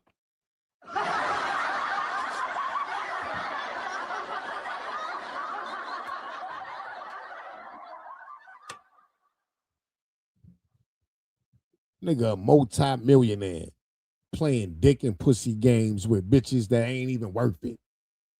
About to throw your whole life and career away. Got thirsty, broke bitches looking for a come up. Fuck out of here. One of these days, your ass gonna have one of them goddamn hoes. God damn it. She gonna have a great time. You gonna pay her well, and you gonna send her on her way happy. And that bitch gonna get home and blow through that little bag, and she trying to get back to you, and you ain't picking up that goddamn phone. And she like, damn, this nigga ghosted me. And now she all down at the goddamn local precinct, filling out a goddamn police report, talking about you done P. Diddy'd her. Keep on fucking around, nigga. Watch.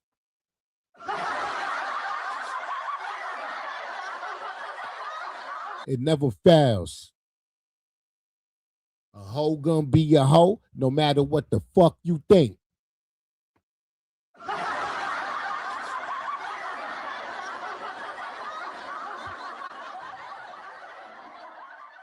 Shit got to stop. Shit got to stop round here. I'm good. It's like I'm not purging. Them rumors are true. No shade. That's been going on. That's been a thing. But I don't want to talk about that. Like literally, let's not talk about that.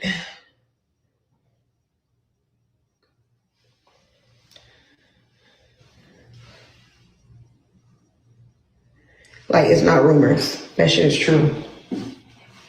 Accutane, I'm good. It's like I'm not purging. You ain't purging, huh? Them rumors are true. No shade. That's been going on. That's been a thing. But I don't want to talk about that. Like literally, let's not talk about that.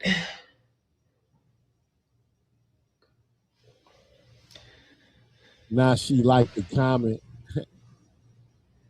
Like it's not rumors. That shit is true.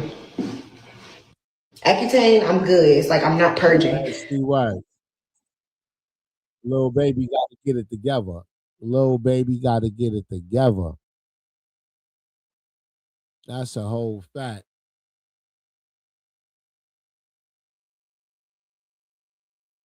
A content creator who was staying at the cross from Woodland Apartments is alleging she witnessed an incident between Scotty and Lemmy.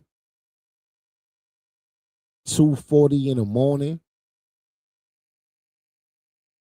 According to her, she heard Scotty yelling, "God damn." She trying to be starting something. She trying to be starting something. She trying to be starting something. She trying to be starting.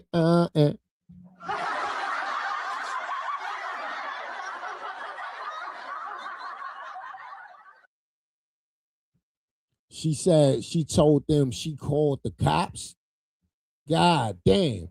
But claims Lemmy snatched her phone and broke it before she could finish. God damn.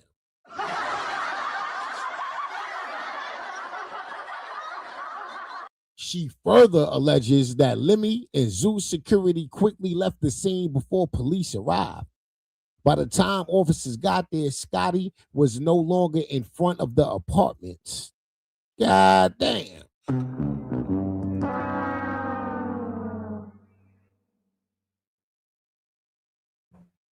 Everything is being shared as alleged and based on the witness statement, but the timeline and details have the internet raising eyebrows.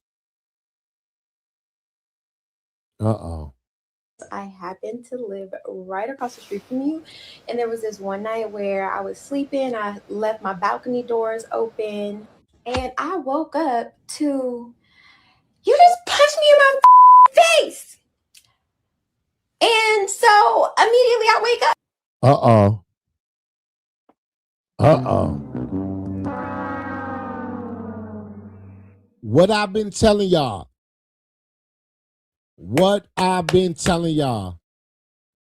Lemmy baby mama is going to be the one to take Zeus Network down.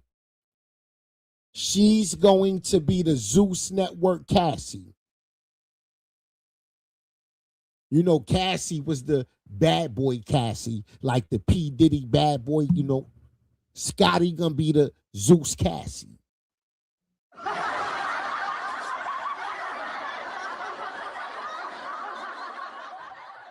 I ain't lying. I've been told y'all this shit. As soon as she had enough, as soon as she has enough, watch. Soon as she feel like she had enough of this nigga. Scotty been around from the beginning. Scotty been around a long time. Scotty been around when Lemmy's wife was still around. And we all know the rumors about that. How Lemmy and his wife used to freak off with some of the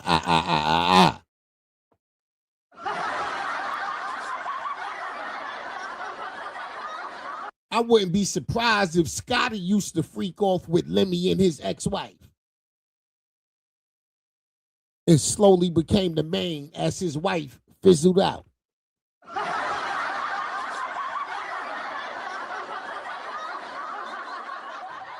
Scotty know what's up. Scotty know what's up because you was a part of it. You lose them how you get them, baby. You know this nigga was in the P. Diddy parties. Going both ways and shit. Stop acting like you ain't had your face in this nigga ass.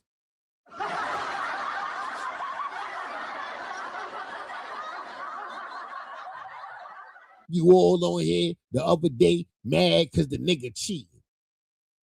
Girl, please. You mad because he going on an all guys trip. Girl, please. You know what's going on.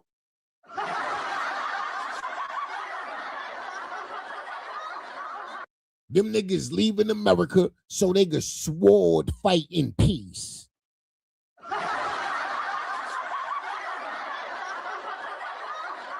You know what the fuck going on. God damn, Scotty. Now this lady talking about, you was talking about, why you punch me in my face?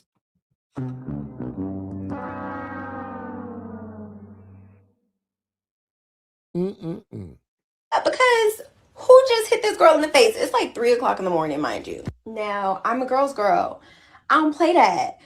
Of course I called 911. And as I'm on the phone with 911, like, somebody, there's a domestic happening literally in the middle of the street. He punched her in the face. I heard her say she was getting ready to call the police, but then he took her phone and broke it. They were like scuffling in like it was like a little cut type of thing. And so yeah, send the authorities immediately. So I'm on the phone with the Giddy lady and I'm recording because, like I said, I'm a girl's girl. Go catch this man. But our favorite Zeus security guard, and because they were like a few cars deep, okay? They sped off and was gone. Like by the time the cops got there, they were like, do you know what apartment she went into? Like, there's no way for us to, you know, do anything because it's not like she's downstairs boohoo crying. Like, everyone was gone by the time the police got there. But I did get a little footage and blink twice, sis, because to the front, please. Okay, friends. So when I lived in Woodland Hills, I happened to live right across the street. Damn, that's wild.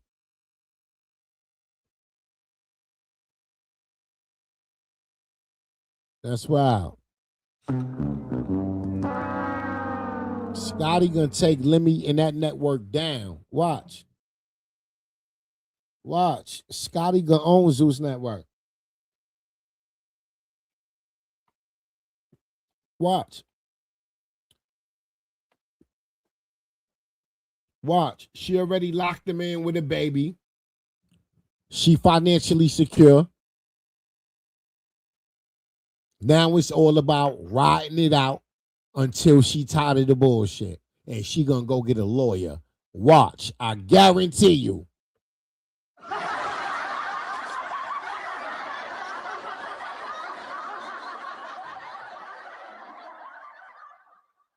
That's a whole fact.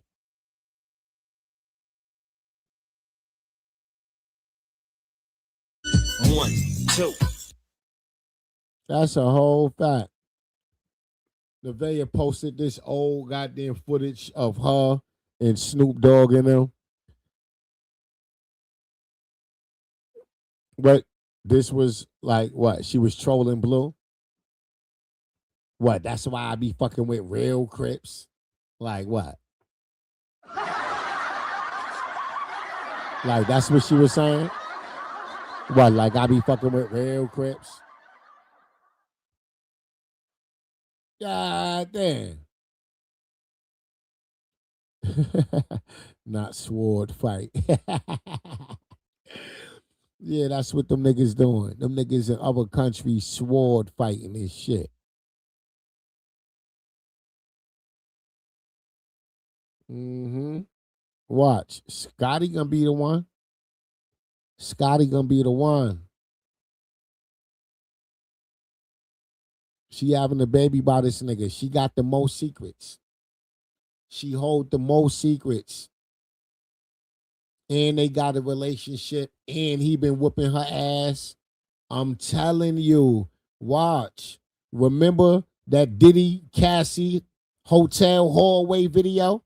That was the start of it all. It was the Cassie lawsuit. Diddy was bullshitting. He ain't want to pay out. That hotel tape dropped. And the goddamn dominoes started to fall, goddammit. Watch.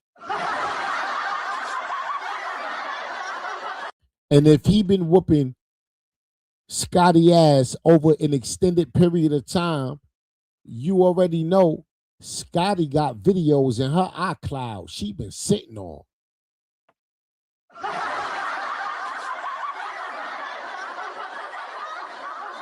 Scotty probably was locking herself in the bathroom after every ass whooping, documenting the goddamn abuses. Yup. Documenting every black eye, every busted lip, every scar. Saving that shit to her iCloud, then deleting it out the phone and shit.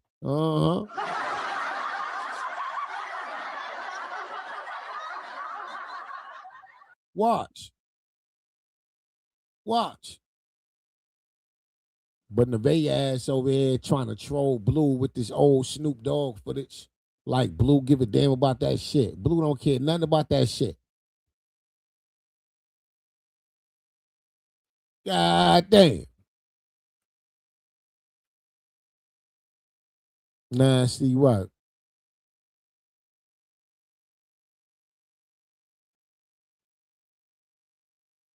Nasty work. Please hit the like button, ladies. That to say, the individual that I'm talking to, you may have heard of her through music, but she's a very educated woman, might I add. This person is a rapper, a Howard University alum. Should I say HU? You know, like my brother went there, so therefore I should have the right to kind of say that. Sister-in-law, just a little bit. Okay, keep it going. And star of her own upcoming docuseries, I present to some and introduce to others, Lady London. How are you? How you doing? How you doing? Lady London looking at this nigga like, you so fucking goofy.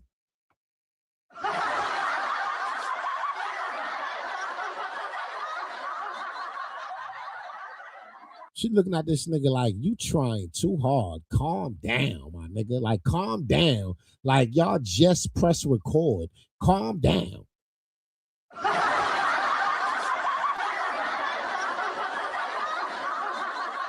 She said, this motherfucker is only doing the intro and he making things awkward.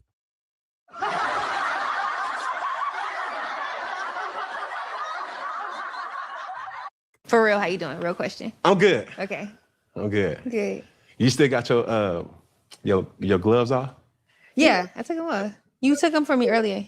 They're pink though, like your outfit. I thought you was gonna wear them. No. See, one thing about this, this street still go one way. Oh. So I don't know what you was trying to do with that pink word, but you know what I'm saying? What they say, real men wear pink. Right. You know, I'm in my killer come, killer. Let's pull a range around the back, the pink one. You feel what I'm saying? Yeah. But how you doing? How you thugging? I feel good. How are you? The energy is good. I think every time I have an opportunity to sit across from a person, you pick up energy, you pick up, you know, just the flow of that particular person. Yeah.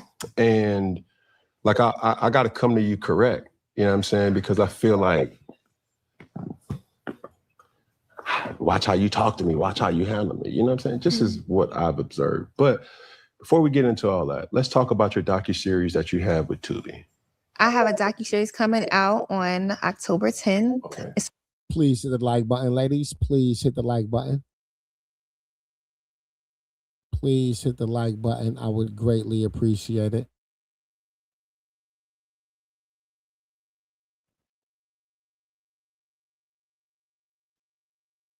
The 3-part series all at once. You'll get it on Tubi. You can sign up for free. About 45 minutes to an hour each episode, and it'll really like just unpack my journey making my first album, which comes out next year. So. Now, just so people know, you do have projects on what they call the musical platforms, DSP. but they are not albums, they're projects. Right. Yeah, I have a mixtape out called Lady Like the Boss Tape, available on like SoundCloud and YouTube, and then on DSPs I have an EP, extended EP called Soul. So yeah. So there's so much that I want to kind of talk about, but this is the thing. When we were talking very briefly off camera, the thing that makes you different is you're very educated. And I don't think that's highlighted enough. Very, attractive. And I'm saying this with all due respect. Right. And understanding that this is not the norm when it should be. And what I mean by that is when you hear female rappers. All right, Cam, get out of here, Cam. Get out of here, Cam. We surfing. Cam, we surfing. I don't got time. You like a drag, my nigga. Shout out to Lady London now. Cam, you a drag.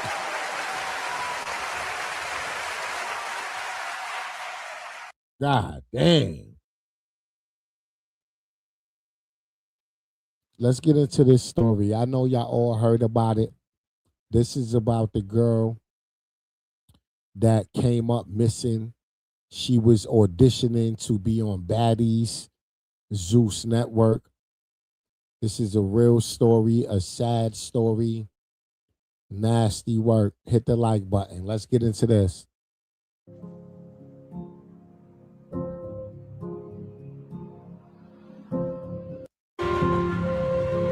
Lots of friends around, very social, always very social. Me and Barney 3-2 and Barney 3-4. I need you guys for a code 2. Go ahead. Put me a code 2 suspicious activity. 6317 Francis. Got a call from Janae. Caller said that an unknown male came up to her door and advised that an abandoned house a couple of doors down from her house. There is a deceased female in there not moving. Caller says the male left her house 10 to 15 minutes ago. Caller does not know which way the male took off. Rena was chasing her lifelong dream of being famous, hoping to one day land a gig on the reality show Baddies Midwest. But her dreams tragically ended when she was found dead inside of an abandoned home on Francis Avenue in... Hey, ladies. Hey, Internet Granny. Please hit the like button, ladies. Cleveland. And I said, how do we even know this her? They said it's her. They identified by her fingerprints, and I was listed as her emergency point of contact through her fingerprints, and that's how they knew who she was. And then I said, well, what about her personal effects? Well, there were no personal effects found. Rena's mother and sister say they have now provided Cleveland detectives with tips they have received from the public after they posted on TikTok. They also say there is information on a Snapchat video where Rena appeared to be beaten, and she said she was drugged. Now, don't get me wrong. I'm not saying this is on Zeus Network at all. I'm not saying this is on no baddies either.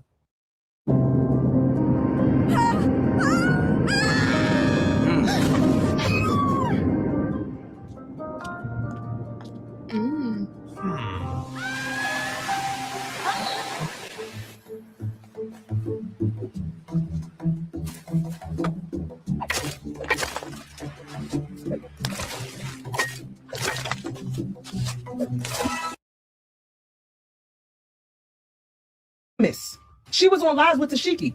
She even knew Natalie. She even knew Scarface from Baddies.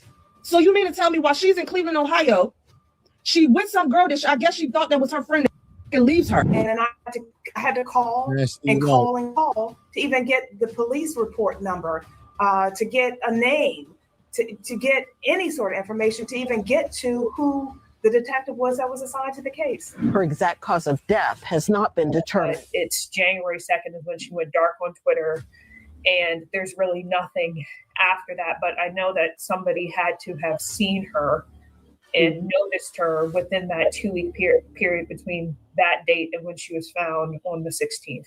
It's been a nightmare.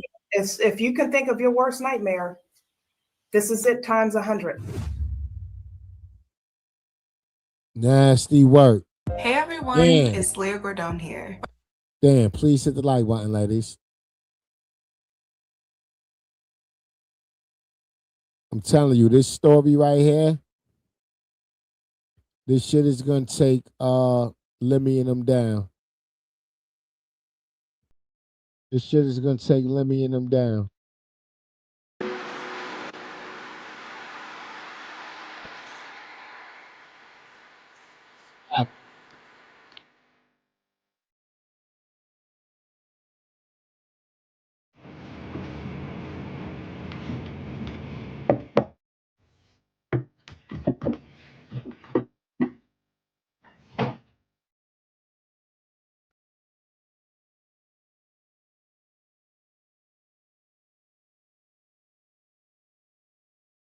She just was a joy as a child. She was very fun loving. She was just generous. She was kind. She was loving. She she grew up in Montgomery County, Maryland, and had always had lots of friends around. Very social. Always very social. Karen Raina Dunlap was born in College Park, Maryland, and raised in Burtonsville. She was an honors student and multi-sport athlete who graduated from Paint Branch High School. Raina loved Japanese culture, became fluent in the language, and dreamed of creating her own manga. She also adored animals and shared her home with her pets. She was academically advanced. She was always in talented and gifted classes, honors classes. In high school, she was AP classes, all AP classes, always on the honor roll. She was in junior ROTC for 4 years. She was athletic. She played soccer. She was the captain of her dive team. She did swimming. She did lacrosse. She was on track and field. She was just extraordinary. She took Japanese, she took Chinese, but she was also very, independent, very headstrong, had from early on knew who she was and knew what her convictions were. So when she went on to become a young adult, she moved, that's the direction she moved in. She was very a strong proponent of women's rights, women's empowerment, women's rights to decisions about themselves, about their own body, and being comfortable in who they are. Pretty much what my mom said. She was always like the life of the party growing up. She was always pretty popular. She was kind of like the social butterfly. I was more of the timid, shy one. But yeah, she was also just very protective. She was a part of a PAGE program. She worked directly with Martin O'Malley at one point in high school. So she was very much a scholar, which is something that I don't think a lot of people knew about her, just based off of her social media persona. But yeah, my sister's very, very intelligent. Raina attended the University of Maryland with dreams of working in politics. Though she didn't finish her degree, she became a bold advocate for body positivity, gaining over 100,000 followers. However, her outspoken views often sparked heated debates, and her family grew concerned about the harsh and threatening comments she received. She went on, she actually was offered 3 separate scholarships. So she applied to some pretty good schools, but she opted and settled on University of Maryland, one because of the scholarship money, but also because she wanted to stay near to home. She was just short of finishing, actually. She was there for 4 years. And just because of things that came up with her personal life and with her, medical history, they lost their dad at an early age. And she did have a difficult time dealing with that. But she wasn't able to keep her scholarship. And she wasn't able to finish school. Did she start her social media career during college or high school? It was during, I think it was shortly after high school. When she was 18 is when she first established her social media presence. And I don't actually believe it was on Twitter. I'm pretty sure it was on Instagram. Once she started to get more well known on social media, did you guys know about it at first, or did she keep that private? I don't think my mom knew about it. I knew about it because people would mention it like at school, and just in and around the town that we grew up in. So yeah. But no, I don't think she knew. I didn't know about. I knew that there are a lot of people that knew her for some reason. I go somewhere with her and people knew her and she knew everybody. I just thought that she was extremely popular, but I didn't know that she had a social media presence or a social media following. And she pretty much decided that she was going to keep her family out of that aspect of her life. So she pretty much blocked us from that. Aspect of her life. So if I tried to find her, for instance, on any social media platform, I wouldn't be able to find her. Yeah, when I would try to go and kind of keep tabs on her to see what she was doing. She would always block me on her on her Twitter as soon as she found out. Did anything about social media scare you all? Like social media, people can kind of like put a shadow or a cover over who they are. So that always like worried me, was that, the people that would write hate comments and stuff like that, the types of people behind those comments can be harmful. And then just like the whole idea of like potentially stalkers, the more of your presence that you have online, the more people will be able to find out about you. So those were 2 of the main concerns. One of my biggest concerns with her being on social media, and the reason why I don't go on social media, is because you don't know who's out there, who's watching. And, basically when with her social media, she did let me know and involve me in like knowing that she was, pursuing becoming, famous or becoming a celebrity of some sort, reality or whatever. And so she would send like, when she did headshots or she did photo shots or something for whatever portfolio she was working on, she would send me those pictures and such. She refused to let me take any pictures of her. It's like really hard to get a picture of her. She would always say, "Don't take any pictures of me. If you want a picture, I'm going to send it to you." And that's what she would do. Is she would, if I tried to take a picture of her, I'd have to do it on a slide or catch her when she was in a really, really good mood. But no, what worried me the most is when she started talking about people saying mean things to her, people threatening her, people saying that they were going to come to kill her because of her views or something that she said. She used to host these events, she said, she would have these like ground talk table things.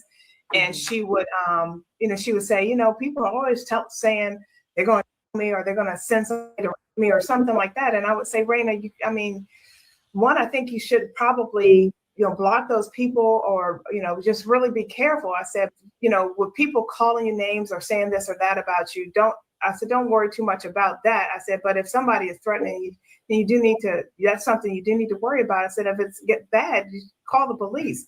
So we did, I had certain concerns. The last time that she visited with us on vacation, she had expressed some serious concerns about, things that people were saying to her on social media. And I thought that she had started to scale back on some of the events that she was holding because of that. Although Raina had voiced concerns to her family, she remained focused on her goals. In late 2024, she traveled to Cleveland to audition for Baddies Midwest, hoping for a breakthrough. She had previously met cast members and was determined to join the show. Her sister shared that Raina had been tracking the Baddies cast and spent several weeks in Cleveland. However, the network later stated she was not part of the official audition process. Still, not all Baddies cast members audition. Some are part of the original lineup invited back due to fan demand or handpicked by producers like Natalie Nunn. Auditions are typically reserved for newcomers, while influencers and celebrities are often directly selected. Now, don't get me wrong. I'm not saying this is on Zeus Network at all. I'm not saying this is on no Baddies either. But she was going to city, state to state to following behind the Baddies because she was trying to get on the show. Right. On top of that, she is Instagram famous. She was on Live with Tashiki. Taseki, however you say her name. She even knew Natalie. She even knew Scarface from Baddies. Even had conversations with her, y'all. So you mean to tell me while she's in Cleveland, Ohio, she with some girl that I guess she thought that was her friend and leaves her. They went out to eat, y'all. She called the girl don't even answer. No, nobody has reached out to us about her, unfortunately, which, you know, I haven't really been the fan of, especially because I know that like some of the cast members have been on her live spaces before and she had met. We have got to the point where literally anybody can build a nasty work. Nasty work. Let me.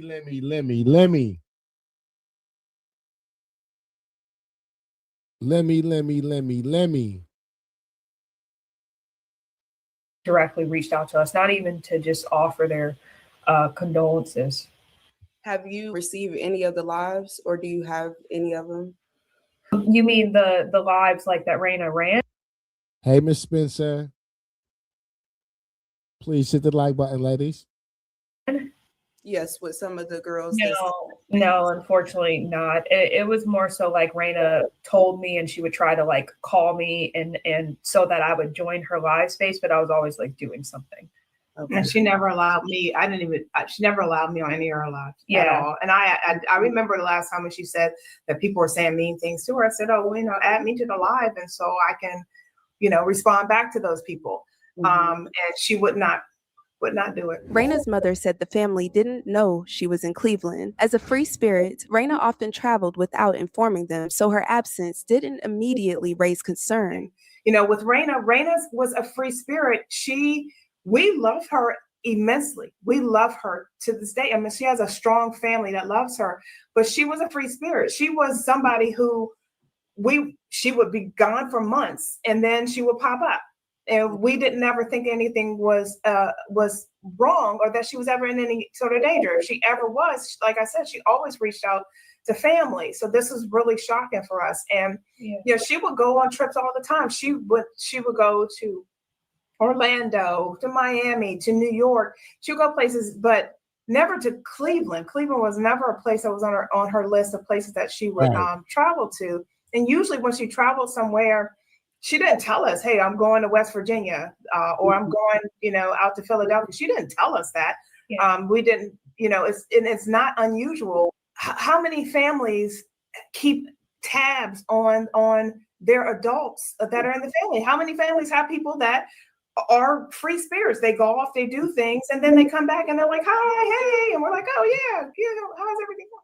Raina was in regular communication with her family until November 2024. She continued posting on social media until January 1st, 2025, after which she went silent. On January 16, 2025, Raina's body was found in a vacant home on Francis Avenue in Cleveland's Kinsman neighborhood. No personal belongings, phone, wallet, or ID were found at the scene. Me and Barney 3-2 and Barney 3-4. I need you guys for a code 2. And radio to Sam 3-3. 4. Send it. Sam 3-3, go ahead. Put me a code to suspicious activity. 6317 Francis. Got a call from Janae. Calling saying that an unknown male came up to her door and advised that an abandoned house a couple of doors down from her house. There is a deceased female in there not moving. Caller says the male left her house 10 to 15 minutes ago. Caller does not know which way the male took off. E-message device as well. 5410 to cap. 3-5, you send it to us as well. Wow. Go ahead. Bring it at 8280. You still on the air? 8279's on here. What do you need, radio? Can you assist my units for CAD 5410? Yes, ma'am. Send it to me. Thank you. Charlie 31, I'm leaving the main shelter. I'll head that way as well. Copy that. Thank you. 3-2, we got an open door in the back of the house. What's that address and I'll keep the air clear? We're arriving. Hi. We're arriving. 6307. Adam 34 arriving. 2301. 236 radio. Keep the air clear. Yeah, just for a second. 434, we have a female upstairs, not conscious, not breathing. Happy. 6317, right? 6307 Francis. 6307 Francis. Units on Francis. You guys okay? We're good. Barney 34. Put us on 5411. We're going to be clearing this house out with them. I had received a phone call on my phone, and it went. I didn't answer it. I was in the middle of doing something, but something didn't feel right about it to me. So as soon as I had an opportunity, I finished what I was doing. I listened to the voicemail, and again, it didn't say anything. Just to call this number and ask for this person. I looked it up, the number, and it traced back to a number for the county ME, and my heart sank. When I called the number, I talked to someone who said that they, in these exact words, we found your daughter's body, and she's we need to make arrangements for you to pick her, work with a funeral home to have her body come to be picked up. And I never got a call from police. I had to call the police. I had to call District 3, then the non-emergency number, then District 4, and then another non-emergency just to get to the police. And then when I called the medical examiner's office back, that's the ME back, and I said, how do we even know this her? They said it's her. They identified by her fingerprints, and I was listed as her emergency point of contact through her fingerprints, and that's how they knew who she was. And then I said, well, what about her personal effects? Well, there were no personal effects found. And thinking if there are no personal effects found, there's somebody that's found deceased in a home, and with the clothes that she had on, how is that not a suspicion? And when they said, initially because of where she was found, deemed, it was initially deemed as natural causes, possible overdose. I said, my daughter didn't use drugs. She did not use drugs. And I said, did she have drug paraphernalia, or did she have track marks, anything indicates she used drugs? No, she didn't have any of that. They based that assessment solely on the fact that she was found in an abandoned house that had paraphernalia around the trash in the room where she was found. That could have been months to years old, is what they told us. So it had nothing to do with the condition of her body. But to put that out there, and to even not even start it as an investigation as a suspicious death, that's such a disservice to the people of Cleveland and to anybody who may be a victim of a crime. Right. They didn't even tape off the house. So that's how I found out. And then I had to call to even get the police report number, to get a name, to get any sort of information, to even get to who the detective was that was assigned to the case. We do know that she posted concerns. Well, someone posted, if it was her or not, that was posted on her Twitter or X account, that she said she was drugged. She said that someone attempted to sex traffic her. She did visit a crisis center on November 29th. We know all of these things, and we know the condition of the place of where she was found and how she was found does not add up at all. She was found with just the clothes on her back, a sweatshirt, a t-shirt, and pants. Nothing else around her. No shoes, no socks, no hat, no coat. Did they tell you who found her? No, we still have no idea. We don't know who found her. We just know that someone alerted a neighbor, and the neighbor alerted the police. And currently, we don't have any of her items. We don't have any of her possessions from Maryland or anything she may have taken with her to Cleveland. We have nothing. Any pings to her location while she was in Cleveland?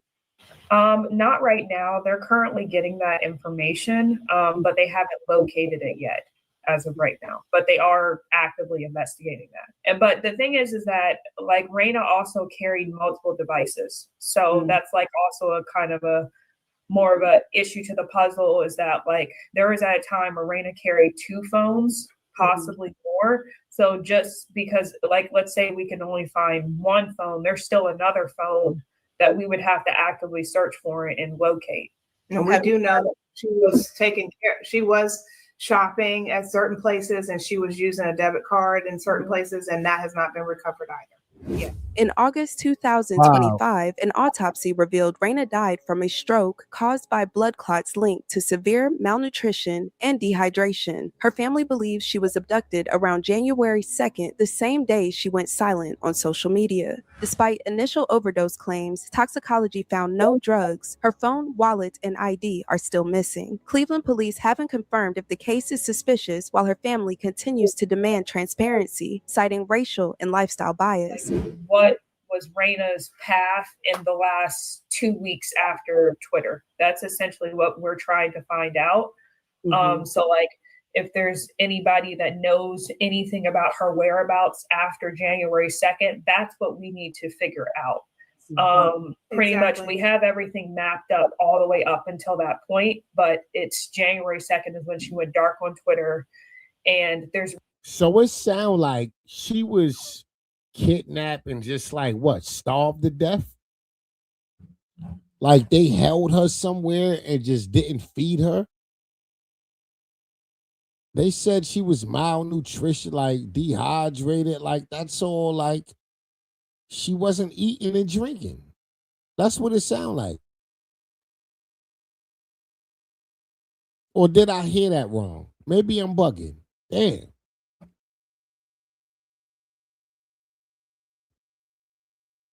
Wow. Did I hear that wrong?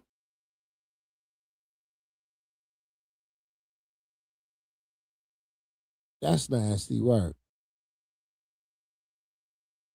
Nasty work. God bless that woman. God bless that woman.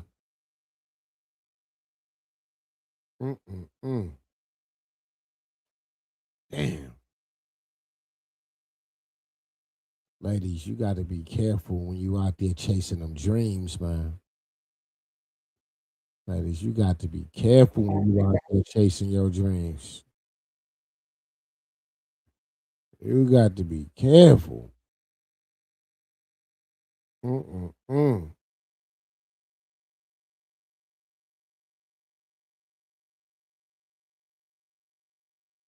God damn. And fuck around and find out, and I don't fuck with nobody, so I suggest nobody come fucking with me. Dang it. I'm a friend. I'm a firm believer in F around and find out. Yeah, that's sad, man. That was a sad case.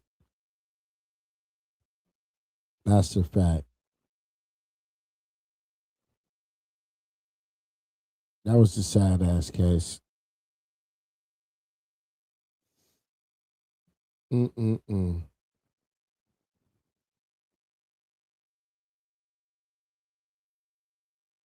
Damn. Ladies, let me get up out of here. I'm about to eat some lunch and then we gonna go live again on my other channel. Let me eat some lunch, get some food in me right quick. Roll up another blunt. I just ordered some Uber Eats. It should be here soon. So let me eat right quick. I don't want to be on the mic and shit. And y'all hearing me chewing shit. I'm going to be eating like a savage. I'm starving.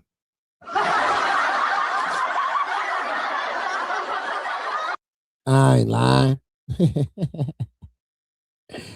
But let me get up out of here, ladies. I'm about to eat soon as my food get here. And then I'm going to set up another live on my live stream. Send me some links now, ladies, of things y'all want me to react to. She said, I'm stuffing my face now. Look.